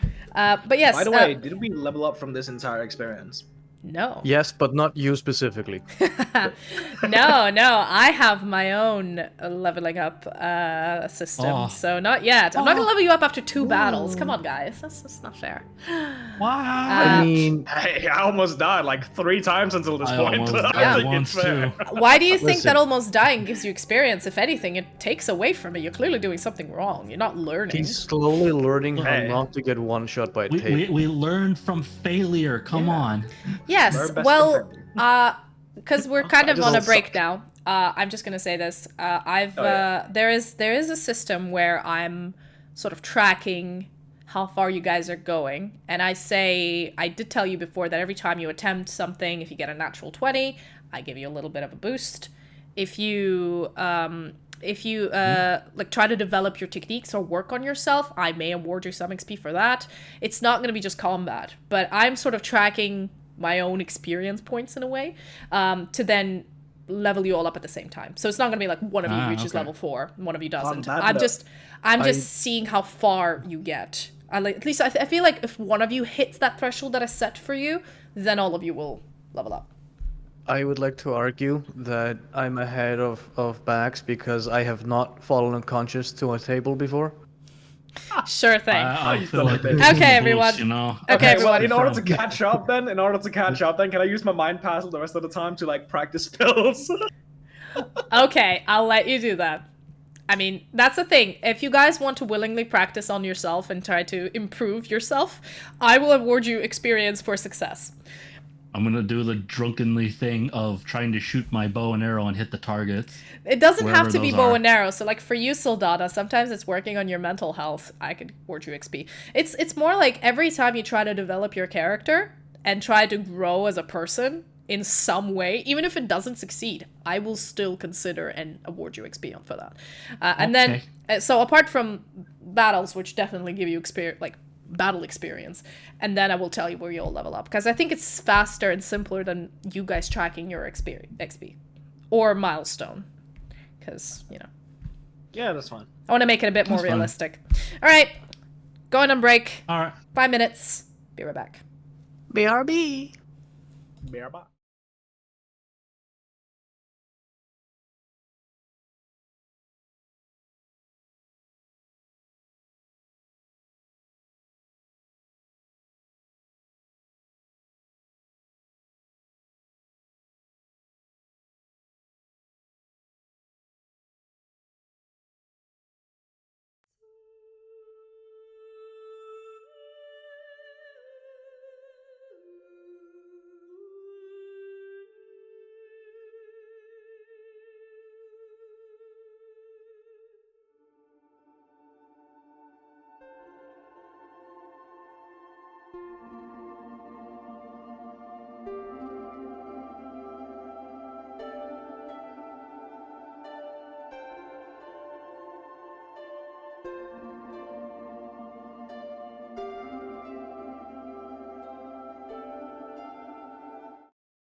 23. And we're back after the break. Oh, Sorry. wow. It's been 5 minutes. We have done what biology needed us to do. And now we are back. Okay. Hello, everybody. For those of you joining us again after the break, we're Esthara Chronicles. We're continuing our episode. And I'd say that Bax has spent all of his long rest in his mind palace trying to... he figured out he can't work on his, the case. So might as well, work on his stuff. Give me an Arcana check. Get a little bit of practice in. Mm-hmm. Are you checking if his BDSM gear is magical? Why, it's anything I actually liked, I had a +4 to. Finally, 22. I got a good roll for once. 22. Finally. Okay. This is the only good roll you're ever gonna get. I know. This is Can the you bless last me with one. fortune for the rest of the stream, please? Okay, so you have successfully been practicing some of your spells, and you feel like you're getting closer to the energy and the power of Galefe. That you're still a bit far off from the might You that can is feel he. Sky Daddy's cummies. Essentially, I'm like trying to train my root, the connection between me and him. And Yeah. what better place to do that than in there? Because you realize the connection is very spotty, even in your dreams. So in real life, you cannot just talk to him, which you assume if there was, if nobody else even sees him in their dreams, from what you know. So you have for some reason, the closest bond with this god, which can allow him to appear in your dream. So yeah, you work on some of your stuff, and you feel like few more sessions of this, and you will be able to, get better at this. You're letting yourself develop. Actually, So, who finds me when I wake up? Because I'm still in the meditation. give me a second. I need to write this. That's a good question. This time you're peed on by children. Only I'll just write this down. only 1 my second. father is like in the house. If I got beat by children, I have questions, and it's in a secret like cold room as well. If that happens, I'm quitting. That's like, oh, good job, son. I Yeah, see he's your real dad focused. just went outside, picked up an urchin, and went pee on him, Okay. holding the child like a gun. By the way, guys. Pick up an orphan day. Yeah, by the way, guys, this applies, whatever Bax just did, applies to you as well. Oh, can you still hear me? Okay. Whatever Bax just did applies to you as well. So if you want to work on your skills, on your class skills, on your mental health, or just on growing yourself as a character, tell me in advance that you want to spend time doing that, and I will award you, background stuff. Just don't forget to do that. If you want to level up fast. You do that. Okay, great. So while Bax is doing this, nobody finds you. Like, I assume you went back to your room, lied in your bed, I mean, set up an you said I was incense. in my mind palace. Well, yeah, that's what happens is you go back to your room, you close the door, you turn on the incense, just meditate a little bit, lie down in your bed, and but go you to said sleep. there was an altar. So Yeah. I assume I did it with the altar. No, the At altar's the in your altar. room, Oh, okay. No. and there's an incense. You meet with him through your dreams, so when you sleep, you go to a mind palace. You can sleep on your comfortable bed and go to a mind palace. You can be in your room. You don't have to be in a spooky dungeon. Cool. You don't I need. wanted to be in my dungeon. And your dad is at work. He's not back until 6. We will deal with it when it Son, happens. you can't worship to our cult god until after I'm come back from work. Why is he saying you're all drinking at 11 a.m.? Okay. Yeah, You were didn't drinking slept. until 11 a.m. All right. So you guys, I'm still like low on health. I'm like almost dead right now, and I'm going out to drink. that's what I mean. Y'all have gone out to drink. So Sildanna and Fervorand and Luba have decided to go to the boulder. I wonder if I can keep my mouth shut of the events that have transpired. 1 second. Did I? Bring her. Bring on. Bring her. Yes, you go into a sort of. Hold on. There we go. Found the right one.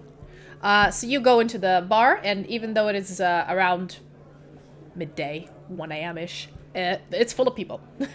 Because the festival of the consecration of the Golden Empress is tomorrow, and everybody is off work, and they decide to start drinking now.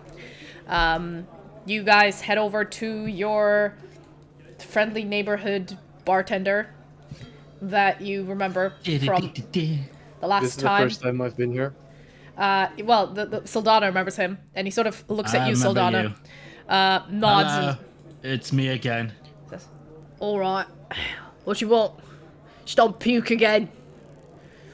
I'll make no promises this time. Okay, at this point, Luba floats up a little bit to the bar and says, puts just a gold coin on the table and says, "Just put us a pint of ale and keep them coming."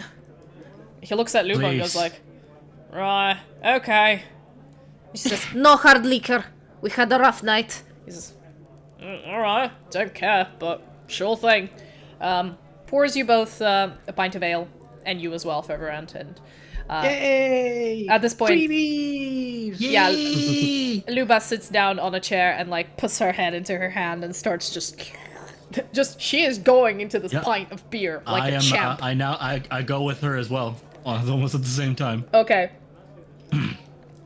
Just imagine that scene in Archer where they're drinking and then they hold up one finger up as you're trying to talk to them. Yeah. Oh. So, considering how exhausted the two of you are, I'm gonna have you roll Constitution saving throw with disadvantage. Yeah.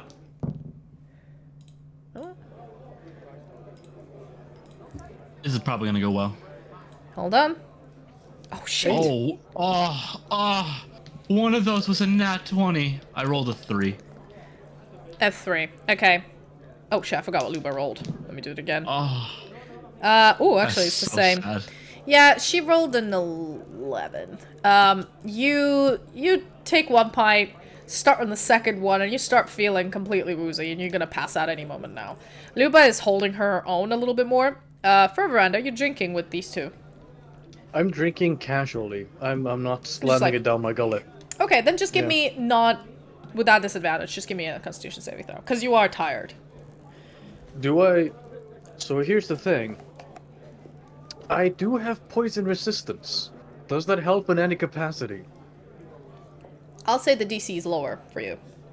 Okay. Saving throw. When you have like poison immunity, you can never get drunk. 5. Yeah, no. Damn. Your tiredness, you did not know you're going to be this physically exhausted. It hits you. And you just feel your body not work the way you want it to. So, like, you raise your hand to pull a glass and it doesn't raise as far. And it just irritates you because your brain says one thing and your body does another. And you're like, what the fuck? There's a dissonance going on here. Because knowing your constitution, you don't really, you know... Excuse you? That's a solid 15? No, what I mean to say is, like, knowing your... Yeah, I know. Yeah, and that's why you don't really, you know, pass out outright. But your body is not, like, you feel this weird dissociation. And it is a bit freaky. When you're like, you know, your brain tells you to raise your hand and then your hand doesn't move. And it gives you a little bit of a fear of like, shit, can I not move? Am I paralyzed? And then your hand moves slowly and you're like, oh no, okay, we're good. But it is getting to that point where you are self-aware of you are inhibited at the moment. Does my shadow help me drink? Oh, okay. Let's see. The shadow man. comes up like, drink. Yeah, does it like lift my hand up? You know what? Fuck it. Sure. In this crowded bar, nobody can see. There's a lot of lanterns. The windows are sort of blacked out, so it's hard. Like the light's very dim in here. There's a lot of shadows for the place to move. And so, you as you're about to raise your hand and like your coordination's all messed up, you can see a shadowy hand sort of pull your hand up and stabilize it as you're drinking. And underneath there is like the figure that just goes like under the table and goes back. Cheers. And the hand is still there. I think Sildanna, you're pretty passed out at this point to notice this, and so is Luba. You two are not in any state to do it, but yes, I'd say you are a little bit difficult to move. It's difficult for you to move, even with the shadow's help. So what do you do, Sildanna? You're just sitting there, really, really drunk, but not asleep yet. You got like last few minutes of consciousness in you. Hey, fucking that monster. You remember when I fucking shot it in its eye? No. I remember, it was good. I was about to like holy smite it and you just shot it. Yeah, well, he was so cool. You stole from me, but okay, it's fine. It needed to die. It wanted to rip my face off. Yeah, what the fuck? That was weird. I know, it was so obsessed with me and it said that I'm so pretty. Oh, that's creepy. I know, poor girl and all those dead bodies. Oh shit, we left a ton of dead bodies. They were someone's family. Should we have taken them? We can't carry them all. There was so many. That is true, yes. But we need to go back, don't we? Yeah, we do. It is so far though. Nah, it's fine. Okay. I'm going to take a nap now. Okay. Okay. And she goes on the table, and the bartender like pulls out the glass from under her so she doesn't smack her head into it and goes like, typical. Sorry, we were monster hunting earlier. No, mate, don't cool. even explain. It's a pub. I'm used to it. As long as I caught the beer before it went overboard, he's fine. And then you, at this point, need to have a nap. Anyways, good night. Right, night. Pulls out the pint from you and goes up. Looks at you for Verand, who is just, you're just sitting there I've quietly. Had, like, a little bit, and I'm just sitting there like, well, I'm not gonna finish my drink. I was waiting for this to happen. That's what, 3, 4, 5 drinks. You can put the rest on the tab for when they come next time, I assume. It looks like, yeah, I know her and her boyfriend. They're regular, so it's fine. I'll put him on the tab. You gonna carry them out, or they're just gonna take up the space in the bar? I'm going to drag them out.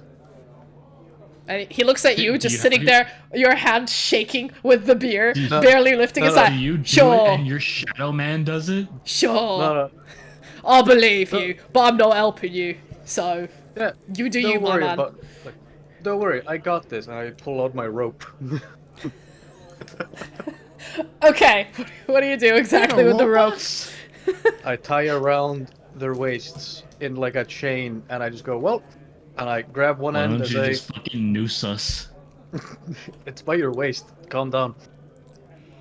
And I look to the bar, like, I've put them on the floor at this point, obviously. And I look to the bartender. See you tomorrow. And By the way, start... before you like try to tie the rope, I need you to give me a dexterity saving throw, because you are, for all intents and purposes, are, as I said, a little bit infirm right now. As we're being dragged, are we just like having our heads 23. just like Okay. against like certain cables Your or something? the shadow man, like your hands, your fingers aren't listening to you properly. But the shadow man is like helping you tie the knots quietly. Like you can see hands like pop out and help you out a little bit. Lots of things. You're like, it's pretty solid. So what do you do exactly? You put them on the ground, take one end of the thing, and try to drag them? Is that what you're doing? Yes, and then I ask my shadow friend to help me. Okay. Well, this is a very crowded pub at the moment. This would not be possible here. On the street, maybe. No. Not on the pub. You're gonna have to find another way to get them out of the pub. Like, you can't drag them. There's tables and people and stuff, you know. Oh, they're in the way. Yeah. Okay, I called the butler. Can you at least help me get them outside? He goes like, for fuck's sake. Monica! Monica! And he's like, yells, and a girl comes out, who's like, fixes her dress that is literally like surviving by the last button on her shirt before it splits. And she fixes her hair like this and goes, what? Oh, glorious. What you want? And he goes, come on, do your job. She goes like, I'm a waitress. I don't do this. He goes, do you want to get fucking fired? She goes, oh my god. Okay. Comes up to you and says, are they drunk? Fucking typical. Completely. If she throws up on my new dress, I don't know what I'm gonna do. I'm probably gonna dump her in a well. And, you know, surprisingly, she, like, takes Sildanna, puts her on her shoulder, takes Luba, puts her on the other one and says, okay, I'm just taking them out of the pub and then I'm going back. Yep, that's fine. And, like, I hold the door open. Like, carries them out, and you're just like, the upper body strength on this woman is ridiculous. And then the bartender's like, see? That's what I pay her. She's strong, that one. And carries on cleaning the glasses. She walks out and literally, like, just dumps the bodies on the ground, turns around to you and says, done, and goes back in. And a lot of men are like, start whistling as she's walking by, and she goes like, bitch, please, you can't afford me. And, you know, she goes back behind the bar. Okay, I just want you to do, like, the hands thing, where you just, like, you know, the Valley Girl, like, hands up, like their fists are, like, yeah, like, right. yeah. This? Yeah, like that. It's Yeah, like, this. you can't afford me. And goes out boobs first.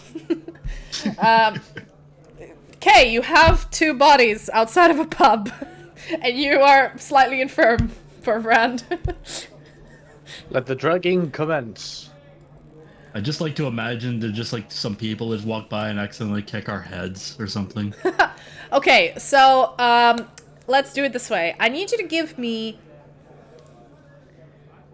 2 rolls and add your... One of them add your acrobatics, and another one make it a saving throw. And tell me what the numbers are. So an acrobatics and a... Dexterity saving throw. Okay. Just give me two separate rolls for these, and see which one is which.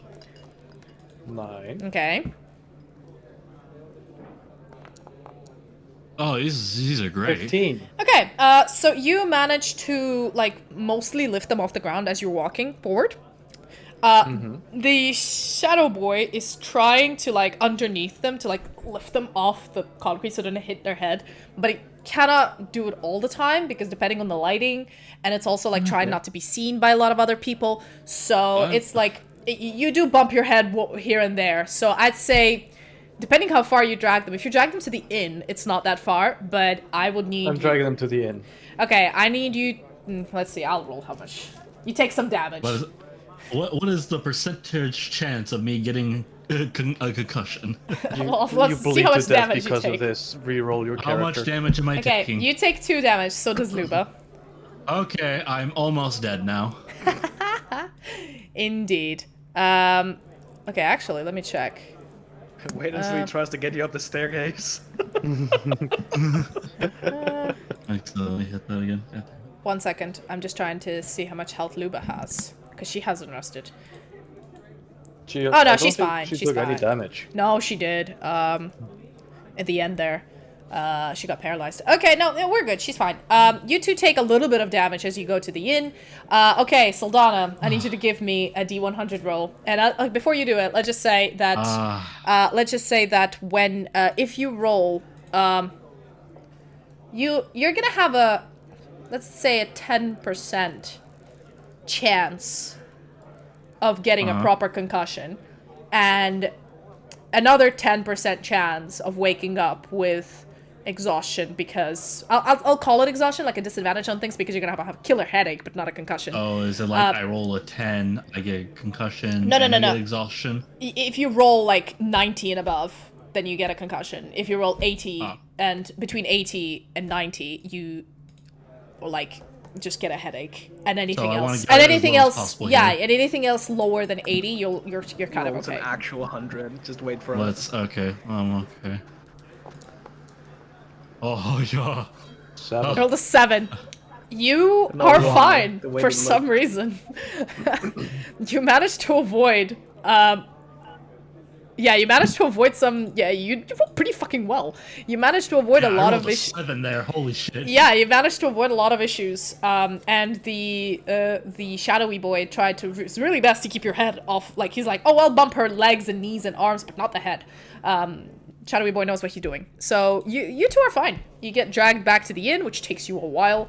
And as you come in, you see Thurverand. What you see is wait, hold on, let me check.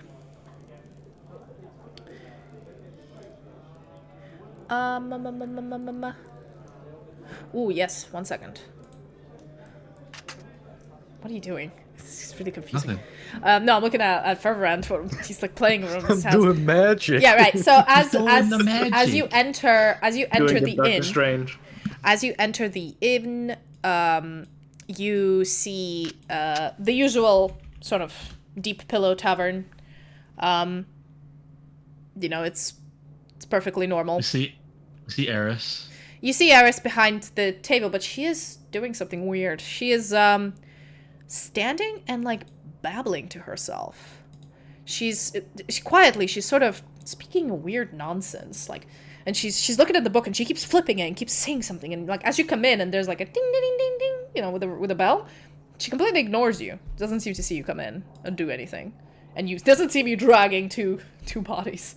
As soon as they're in, like, I just let go of the rope, like they're in the building, and then I just wait at the desk for her to stop mumbling, and I'm just gonna listen in to what she's saying. just being as fucking nosy as you usually are. Yeah. Yep. So as she's standing there, you trace it. She's been babbling for like a minute, and it's incoherent. It's no language you know of, and then suddenly she blinks, looks up at you, and says, "Oh, hello, Ferverand." Is it dim light in there? No, it's perfectly normally lit. Okay. She looks at you like, "Hello, Ferverand. You look very tired. Is everything all right?" Well, more or less.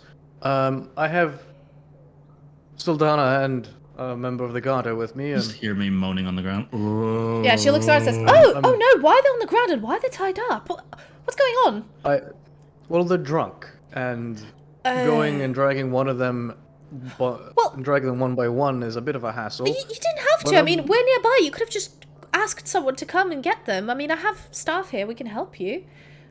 And then she flicks her hands, and like she does this, and 2 waiters or like 2 staff come in and assist you with the bodies, and and then take them back to like she looks at Luba and says, "Is that a member of the Garda? Right. We don't have any spare rooms, but I guess we're gonna have to put her in my bed or something, and I'll just sleep on the floor." I was gonna say put her in my room where I'll be sleeping. Yeah, it's like I guess we're just gonna do the same thing. We're gonna put her with Sildanna like we did with the Trowel.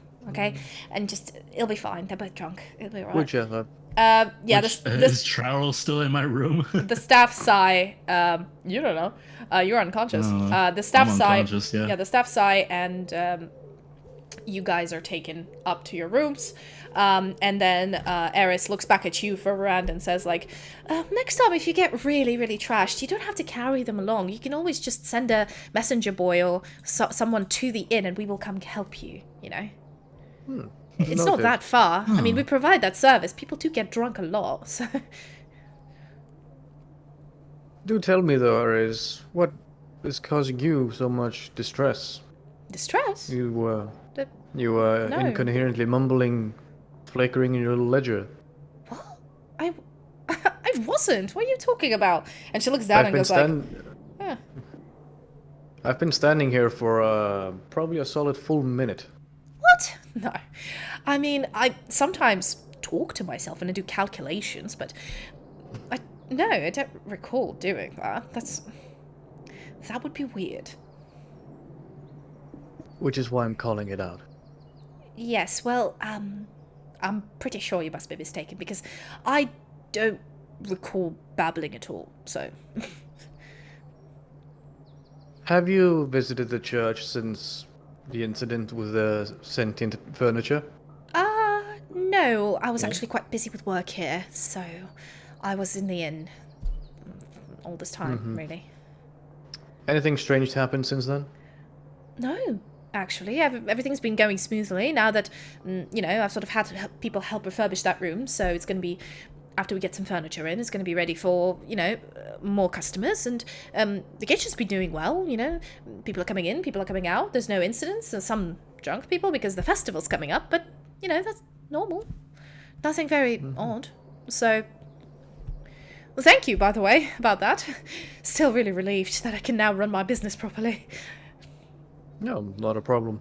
But you should probably check up on the church, see if there's any lingering magic around you or on you. Right. I was going to do that, but the festival, they're all so busy preparing for it. But straight after the festival, I'll go, because, they'll be open then.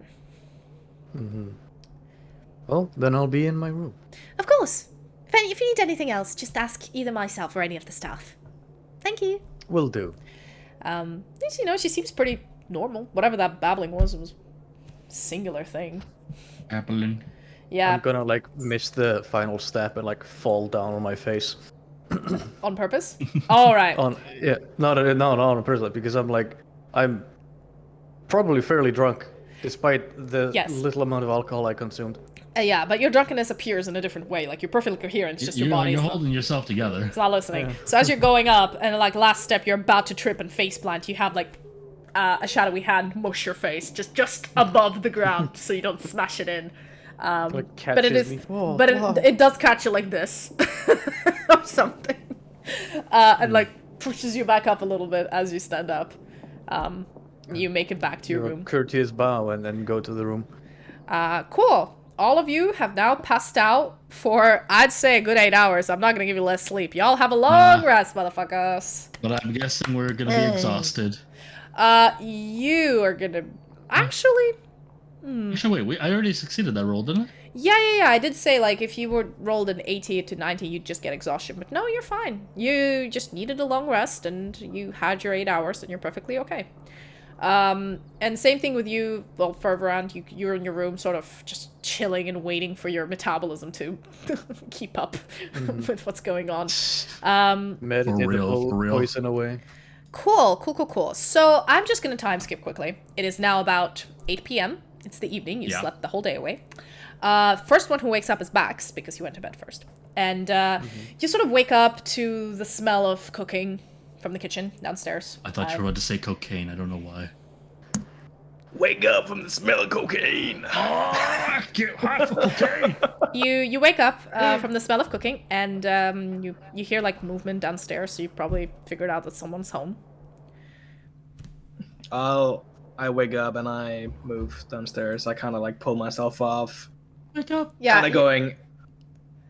Fuck. yeah, your body hurts a little bit, but your mind is as clear as could never be. Like, you've had a lot of, like, your brain still remembers that mind palace, and, you know, time flows differently in the mind palace, so it's like, yeah, it's a weird thing. Like, physically, you don't have any cuts or bruises, like, you sort of, you took care of yourself, but you do have, like, physical exhaustion. But your mind is as sharp as ever. So you go downstairs and you see your dad sort of humming, cooking stuff in the kitchen. And for those of you who don't know how Bax's dad looks like, I keep forgetting to put up pictures. But yes, also, I think, Mads, my voice is echoing in your thing. So yeah, Bax's dad is like standing in front of a stove and is just like wearing a purple frilly apron with "World's Best Dad" on it, and he's like frying like a pancake, and he's That like is cute. looking at the oven and checking the timing and goes like, "Chicken will be ready." Sort of talks back to himself. The apron doesn't say like world's softest bottom. Just says "World's Best Dad." Let it go. Listen. He's cooking with his back to you. The He doesn't- greatest wife. He doesn't. Yeah, he doesn't hear you come in because there's a lot of like sizzling and, you know, going on in the kitchen. He's like still humming and doing things. Hey, Dad. How are you? How are you doing? Okay, it's Have fine. a- As you say, "Hey, Dad," he goes, and he like flips whatever he was frying, but thankfully he catches it before it like drops on the ground and goes, "Bax, I told you, don't scare me. You know me, I'm clumsy. I will drop something, and this would have been our dinner. I'm trying to saute vegetables." And he puts it down. "Hello, darling. You back from school?" You know, he starts fixing up the food. Back from school. Yes. Right. Yes. Well, dinner will be ready. I did not fight a monster to the death and almost die. Dinner will be and then ready talk in to about God. in about 15 minutes if you want to start the table going. It's just the two of us today. You know, goes like, "Yeah, chicken, about 10 minutes." Yeah. Do you know if the trowel is back at his place? Oh, yeah. I think yesterday, around noon or something, he came over asking for you, but you weren't here because you went with your friends to meet your mum. But then your mum left, and I don't know where you went, probably uni. You know me, I don't care what you do. But you went home, and so I just told him you weren't home, and he left. I haven't seen him since, but he seemed a little bit hungover. What was that about? He wasn't drinking, was he? No, couldn't be. He wasn't drinking, was he? No. Okay. Don't worry, I won't tell his mum. Fat liar. I won't tell his mum. I mean, it is what it is. Right, but he was But looking yeah, for you, so you might want to talk to him a little bit. I also have something to talk to you and Mother about when she comes back. Oh, yeah. Did you get her note? She said she was going to be gone for like a week or so. Jeez. Yes. You know, but those I have assignments. some urgency as well. Yeah, well, you know the connections between the small towns right now and before the big festival are quite bad.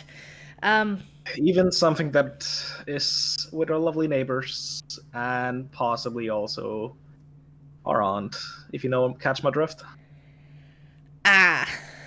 Well, I mean, I can try to send a message, but No, it's just a warning right now. I have something to say. okay. Well, we can have. You wouldn't have happened to found something cool in your magical items or anything?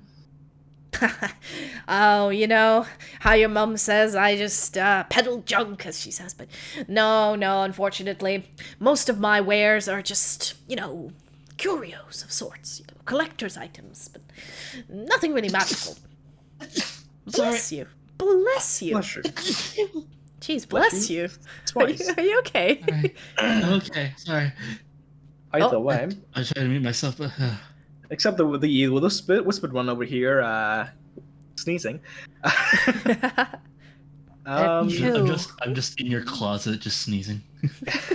Who is that? He goes like, right, well, if you really want to, I can kind of maybe arrange a meeting on the weekend, after the, festival. Best not to, do anything before the festival. Once the festival goes through, we can arrange something to meet up with, Do you your have auntie. any assortment or idea about the number 20 in regards to the 20? city? 20 years ago, did something happen? Well, we moved here 20 years ago. Do you know anything else that happened in the city at the time? I was pretty young then, I'm honest, I can't remember nothing. Yes, well, I don't really remember. We were kind of in a rush because your mother had the vision to move the whole family down here, and we all scrambled up, got all of our possessions, and started making our way from Charmont, which was quite a long way. And I asked her, hey, why can't we just stop, I don't know, in one of the port cities in the Empire? They seem nice. There's river, there's boats. I like boats. And she's like, no, we have to go to Laudenborough. And so that's what we did. And 20 years ago, we came here, and we're here now. I don't recall anything major happening in the city. I think, let me think. And he starts he sits down and starts plating your dinner and starts looking, I'm actually gonna go through my DM notes and check. He starts looking, okay. Yeah, he starts looking through, starts plating the dinner, and as he's like, well, what's this? And I was like, oh, okay, no. I'm just taking a drink while you're doing that. As he's thinking about it, he says ooh, actually, your family moved a little bit earlier than 20 years ago. Forgive me. They moved, they're 21 years. But around the same area, around the same time. And he looks down and says, right, well, I think not in Laudenborough, but I think we had some news about the war wasn't going very well in the south, with the Knight Favisia. The war? Things were going badly. Oh.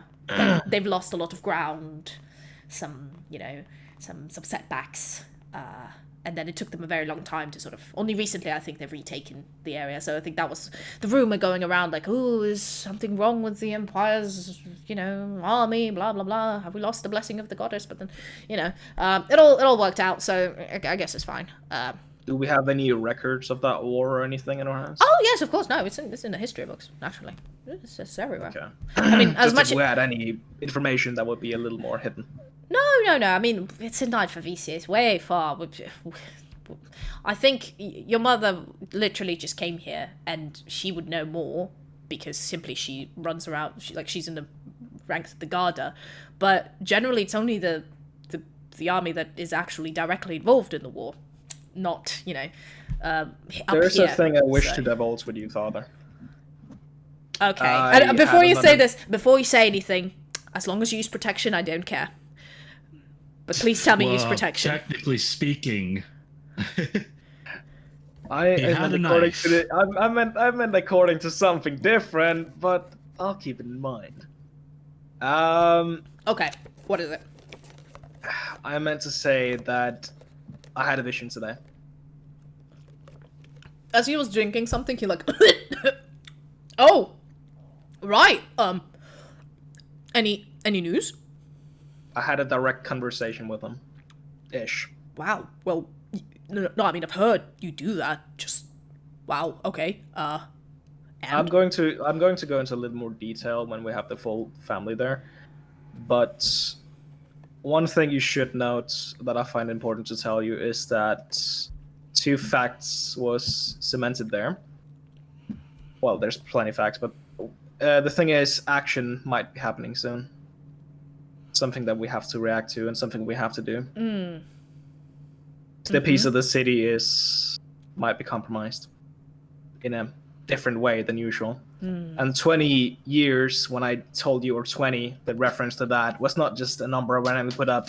It had meaning to him it had something that was hidden from him. Oh. Something right. that gave meaning to him. That's why I want more than me on this, because it's not just me. Yeah, okay. Now that I think about it, I think I remember... let's see if he actually remembers this shit. Hold on. Because this is very niche information. Because the thing about the war was, the rumors were going everywhere, but this is very niche information. Let's see if he remembers this. I remember the war. Nope. He's like, his sister goes like, I remember there was like, I vaguely recall, there was some drama going on. But, at the time I was really busy with the shop, so I wasn't really keeping track of all the rumors. I think your mother knows more about that, but there was something about somebody in like a high position, like randomly quitting and leaving or something. I don't know. Like there was a lot of hubbub about that. I don't even know who it was or when. Something. And was it? Yeah, I think that was in Laudenborough. There's a big piece of news, I think, that was happening, but definitely not in Laudenborough. It was quite far off. Something about like one of the nobles of Lesnagor was about to be assassinated or something. It was like a whole big thing. And like his wife has gone missing for a few days. But then she came back and like, they just got missing again.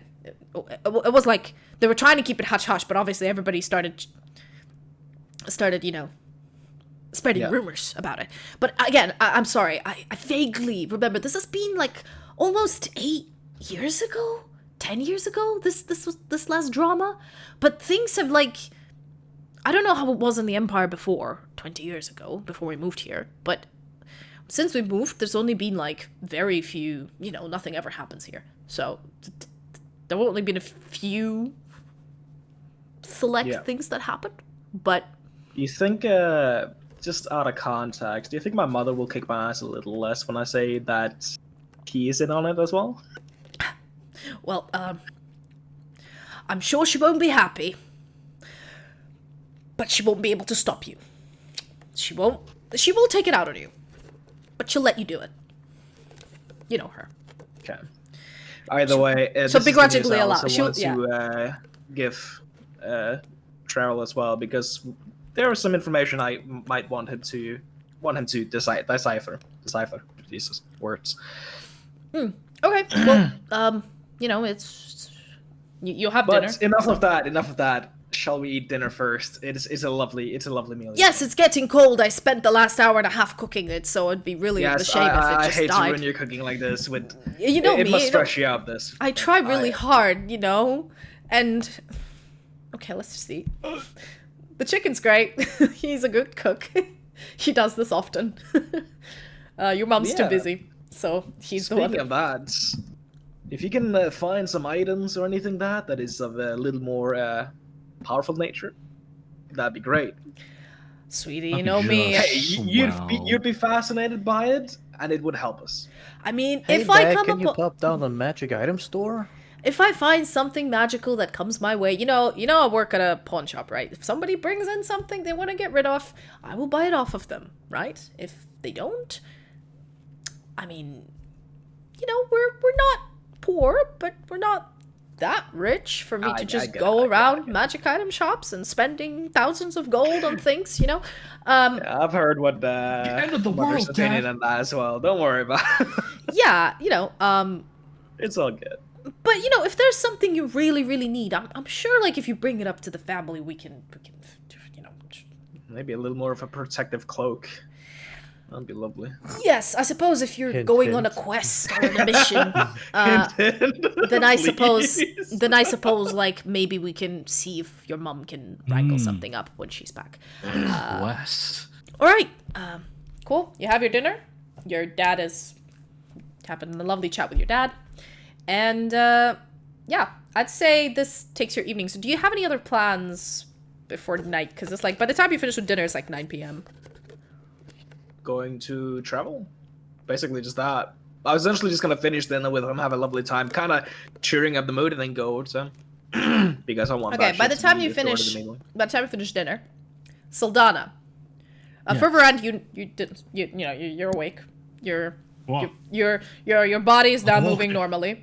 Sildanna, you wake up and to a snoring face next to you, and you can see that Luba, fully in armor, is like Oh, bear hugging you and like snoring really Oh, loudly wonderful. into your ear. And she does the.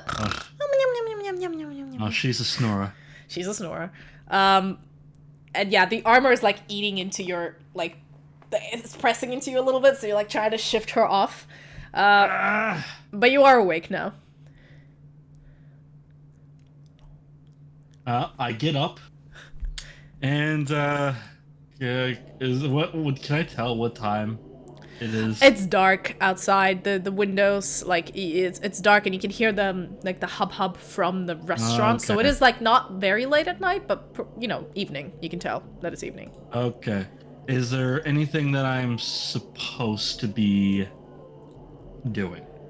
Not really. You were actually supposed to be gone from this city to your next one for your pilgrimage, but I don't know. Does Sildanna want to leave the city the way it is and carry on with her search for God, or after everything that's happened, she feels she might be needed my here? pilgrimage is supposed to be today, right? Do you want to re-roll your character? No, the day before. But I think like let's see. With Sildanna, I mean, you know your motivations for starting this. Do you feel what does Sildanna feel that after nearly dying in all of these horrible situations, but then you landing that finishing blow on the hag and you being the key element of survival for your team, when everybody else was down, you were the only one who kept track of the hag and you were like in it. You're being Excuse useful. you, I never went down. You were being useful, Sildanna.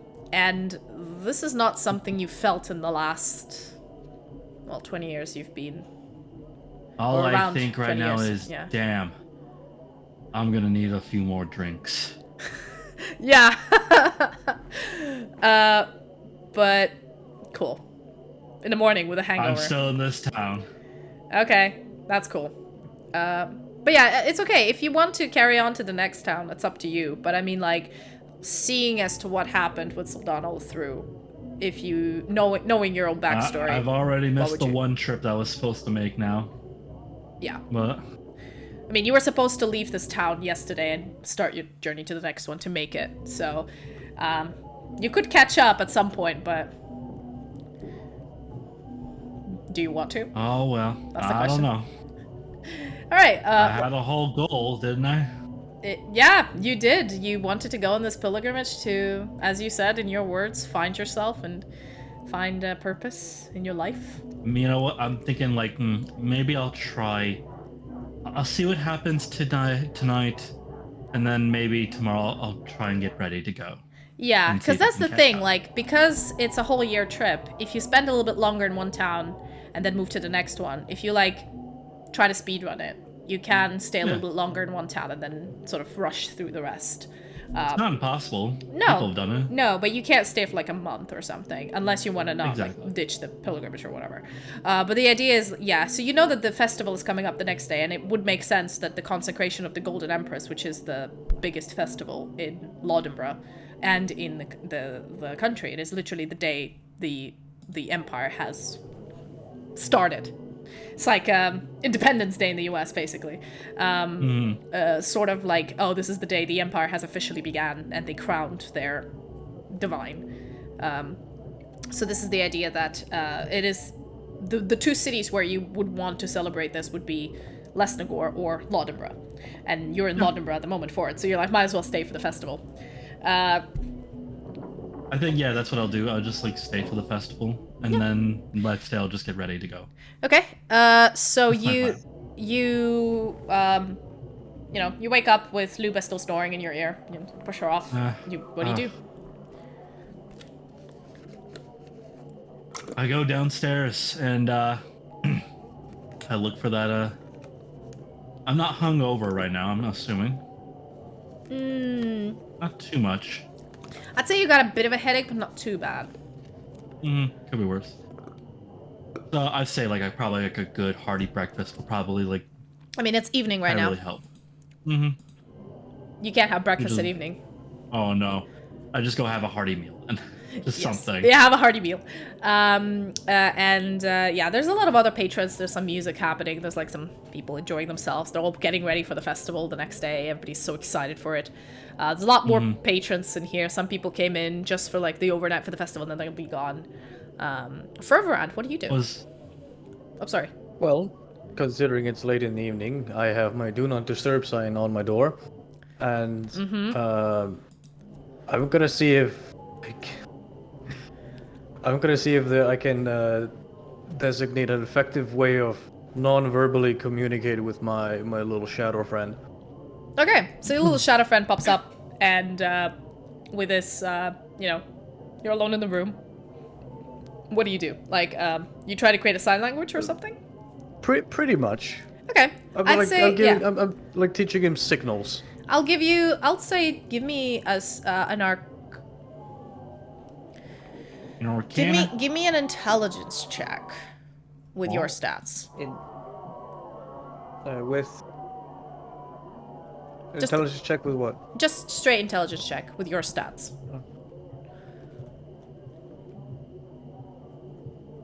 15. 15. Yeah, you progress pretty well. You managed to teach him like the sign of like, this means like go. What is it? Something like this means stop, but like, basic movements or, you military create signs essentially. Yeah, military signs, or you can create like this means this word, because he understand, like the shadow understands when you say something, so he can hear. You just can't verbalize and reply. So obviously, when you say something, you say this means this. The shadow like nods and repeats. I'd say I don't know how much you want to spend for it. How long do you want to spend on this? The entire night. Okay, you spend the entire night on this, and you learn, basically you now can communicate with your shadow, and he can communicate back with basic words. I'd say you get like around 50 words in vocabulary, which are, the words you can think of, but he will not be able to reply in coherent sentences yet. Words, goddamn. Yeah, that's fine. Well, the shadow isn't stupid, and you spend the whole night on it. Okay, Sildanna, you have your dinner, and... And your plans. You're fully awake in the middle of the night here. Yeah, I'm fully awake. Oh god, I'm already fucking up my sleep schedule in the game world now. That's true. No. Well, there's nothing else to do then. I guess. Would you be just chilling and waiting, or what? I'd probably just go outside, and I'd probably just... I don't know why, but I'm feeling like going back to the church, or... Okay, so start heading back to the church. Yeah, just to see. Alright, meanwhile, Bax, you head to Trarrell's home, right? Correct. Okay, as you head to Trarrell's home, it's getting late at night, but your district is getting pretty quiet. Most people are in the South Gate, partying. You know where he lives. He lives in a mansion at the north part of Six Boroughs, because he is a rich boy. You pass by a lot of fancy buildings, so you can see the change of... you can see the change of like how the regular housing where you live, and then it starts going towards the house become bigger, and they got their own yard, and at some point you end up going almost up to almost up to the top of the hill where the actual cathedral is. Right, almost next to it is a building, which you are quite familiar with because you've been here a few times. Not as many because Trarrell doesn't actually like inviting people to his house, simply because first his mom, second his parents are a little bit bougie, and he likes to hang out with you. So he is like, I don't know, this feels weird. I don't want to be that guy. So he lives in a place like this. It's got a nice fountain in front of it. Will they? God damn, that's Trarrell's house? Yeah. You start off again. Laudenburg is pretty big. As you sort of enter the main gate, the night watchman sort of nods at you because he recognizes you, and you head through around the big fountain.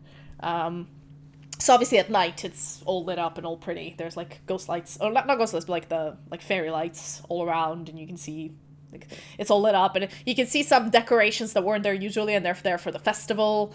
Charles' family does it for the show. Like, everybody decorates for the festival of the Empire beginning, and the Holy Lady. So they're probably gonna have a party at night or something with some guests or some shit. You don't know.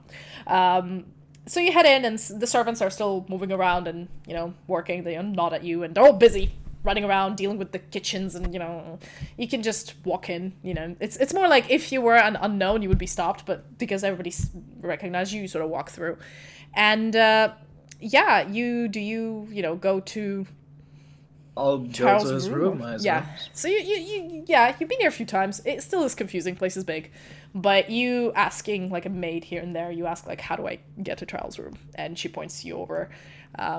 You head over, and at some point, you bump into Trowel as he is walking the halls.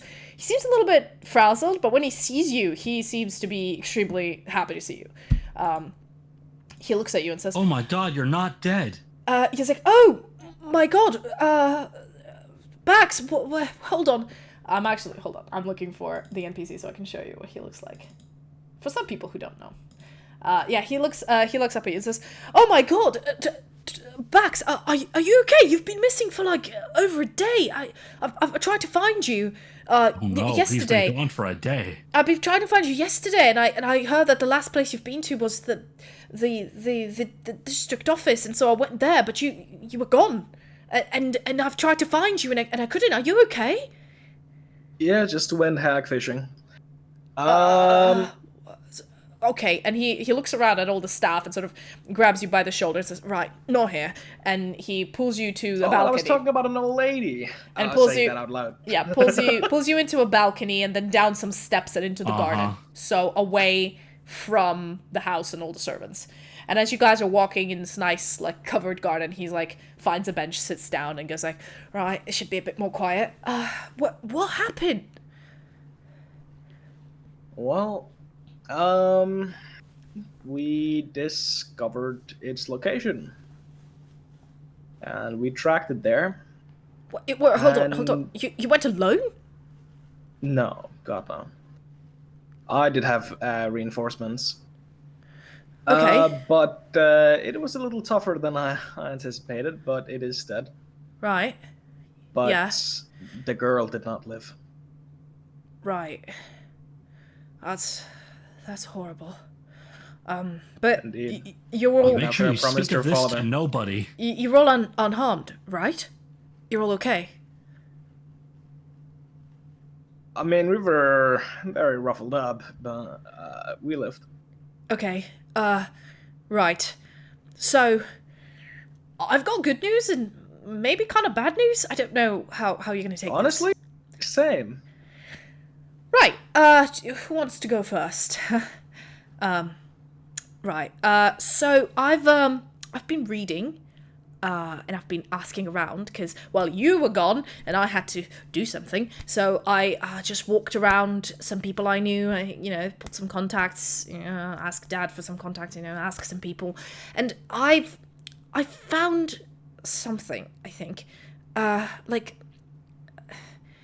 a chain of disappearances that are on their own seemingly unrelated, but when you look at it, they turn into a pattern, right? And I think we're not dealing with only the one hag. I think there's more, and I think I know where the other one is. I'm not surprised in some way, actually. No, and I'm pretty sure I think I know where the other one is. But yeah, How? Well, and he takes out a notebook and he goes like, as I said, chain of disappearances. And he like drops a few names of random citizens of Laudenborough that you've never heard about. And you're like, he's like, he has a notebook full of dates and names, and you're not really that surprised. Trial is very thorough, so when he does ask for something, he will like make a list and notes and whatever. Sort of like a beautiful mind kind of thing. You see like, oh, okay, the idea of this was that funnily enough, every like 6 months or so, hold on, let me actually get the names, because there's lots of names here. Every 6 months or so, you get, sorry, I have a lot of notes, give me a second. Yep. Okay, every 6 months or so, or like half a year, sorry, this month, in this world, a year is 6 months, so every sort of 3 months or so, there is a person who either sort of quits their job out of nowhere saying that they found a better offer in like Lesnagor, or just decides to like follow a lover who has conscripted into the army, follow the lover down to Nifavisi and conscript with them as well. But all of these like behavioral changes out of nowhere, they seem to come out of nowhere. There is no rhyme or reason, but it's always been like this person would come to see their relatives or like their work job and say, I'm quitting, I'm leaving, I'm going this way, and they would be seen to leave the city, and that's it. So nobody really thought of this. This wouldn't have happened oddly. over a 20-year period, has it? He says, no, not really. I mean, I could only get enough information for about 3 years, but I think that's already a lot. There's at least 7 people that have just, it's very odd. I thought it was just a hunch, really. But then when I started, they're all linked. So one of them, for example, the first one was a babysitter of, I don't know, there's this kid working for the Deep Pillow Tavern with, what's his name? Michael something? I don't know. Anyway, his babysitter decided to quit one day, decided to go for a job. I found that out because, Michael's dad came over to the inn when I was waiting there for you, and basically I overheard a conversation, and I started asking questions, starting somewhere. Anyway, then there's literally a list of people that somehow, like, either knew each other or worked for each other, and there's, like, they eventually, every half a year, one of them just decides to either quit their job or leave or conscript or something, which I found to be a bit odd.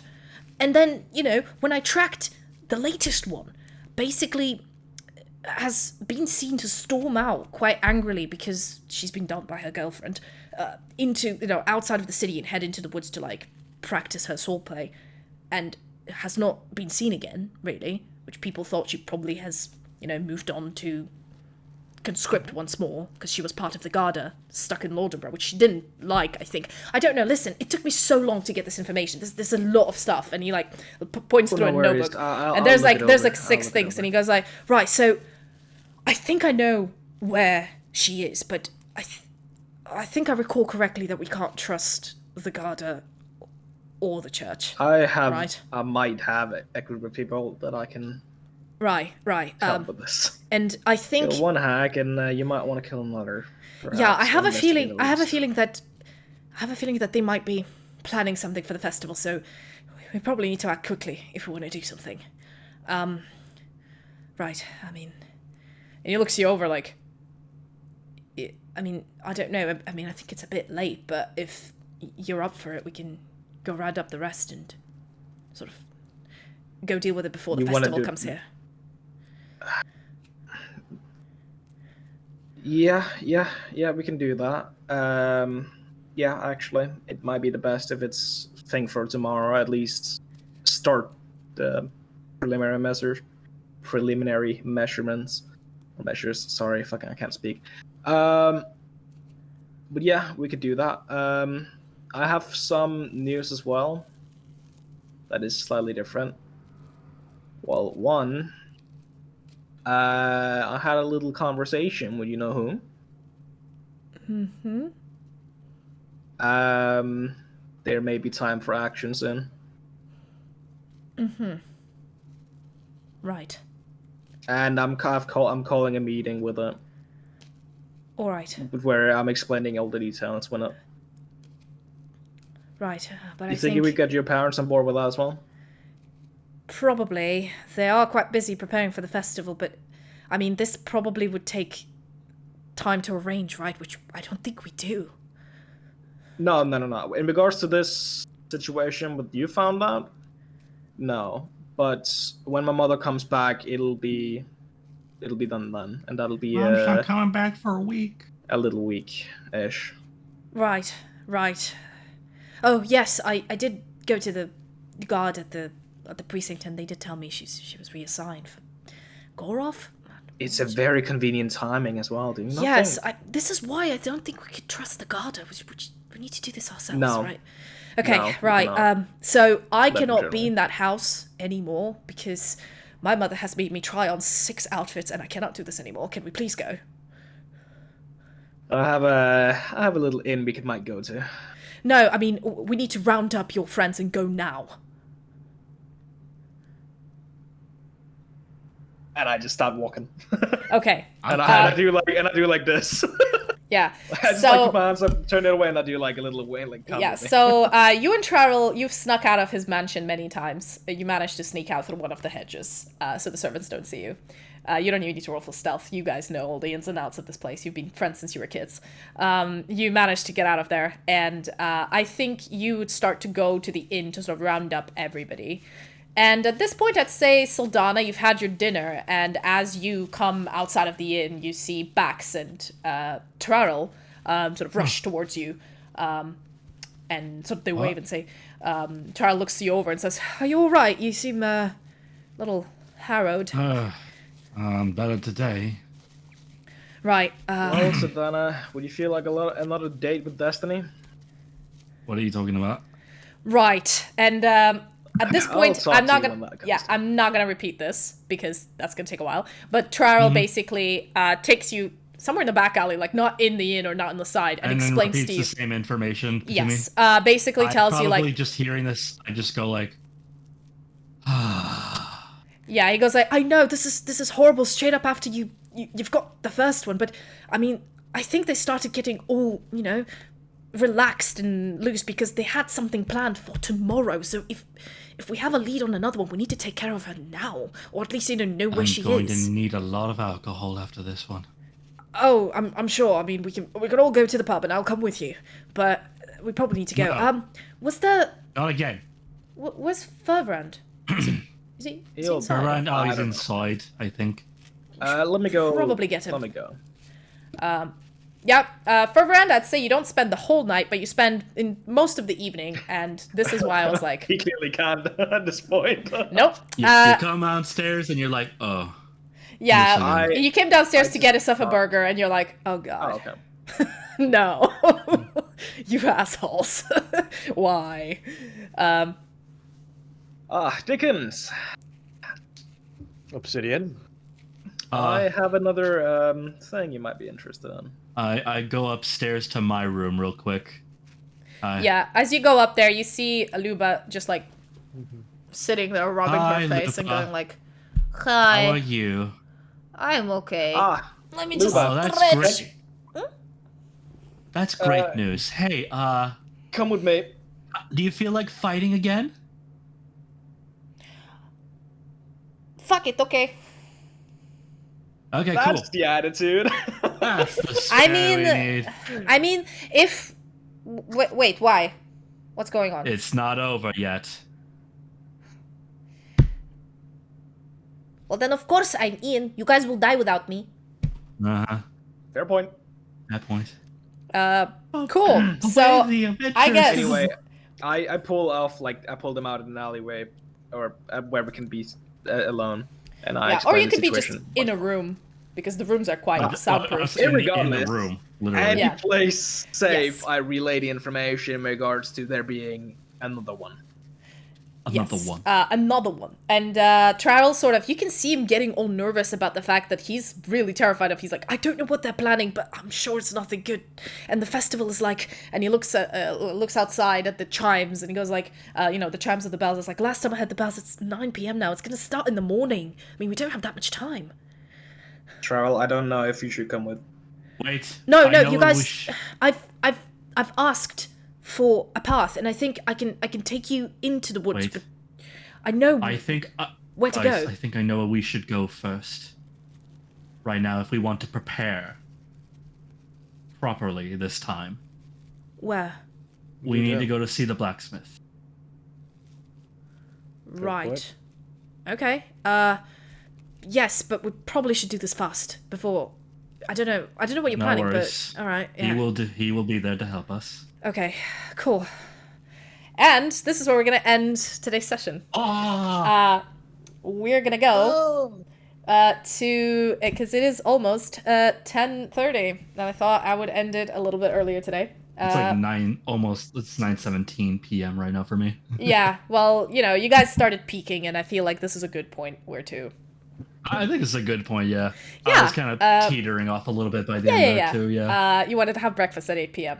So I will... You lost it. Yeah. I hope you enjoyed this session. We will see what happens the next one.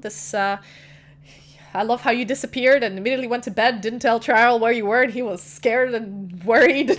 Y'all just disappeared, man. And nobody else knew you were gonna go fight a hag. And you didn't tell him. No one knew. If we died there, no one would have found our bodies. And Trial, I mean, he was hungover when you left him, and he woke up, y'all were gone, and he was scared. So, here he is. So scared little boy. Scared little boy. This 45-year-old underage drinker. He's an elf. Let it go. He's basically a teenager in elf years. I know. Okay. Is he 45? Yeah, he's 45. Around that age, or 47, I don't know. Just noticed that your stream element says my name, Thanture of Thlan. Oh, no, yeah, I was noticing that too with the stream elements. I'll tell you how to fix it later, don't worry. Wait, what is... It just says Thanture TV, TW, and is together with and the Twitch, right. Yeah, okay, I know what went wrong. Okay, I'll fix it. It's fine, don't worry. It's what... It's just something I randomly noticed just now. Okay. Anyway, alright. I'm sorry. Right, so thanks for hanging out with us. At the end, I've always wanted to read out any donations or subscriptions, and we've got 3. Thanks for the follow, Radel, Phaedridia, and Ispirihoda, and also thanks for Radel R for I don't know how many subs. Oh, is that how you say his name? How do you say his Ispirihoda? name? Ispirihoda, yeah. I say Isperhoda. Well, Ispirihoda means he's from the underground. Because the underground is that what it Pirihod. was? He's never told me that. No, Pirihod in Russian means like, an underpass. So Ispirihoda means from an underpass. Well, now I'm going to tell him that next time Now you know. I talk to him. But yeah, so, and thanks, Radel, for 5 gift subs and your own sub. Radel being the top tier donator. I mean, yeah. Wow, thanks. I got confused. I don't know what to do when people donate subs or money. You gotta just be thankful.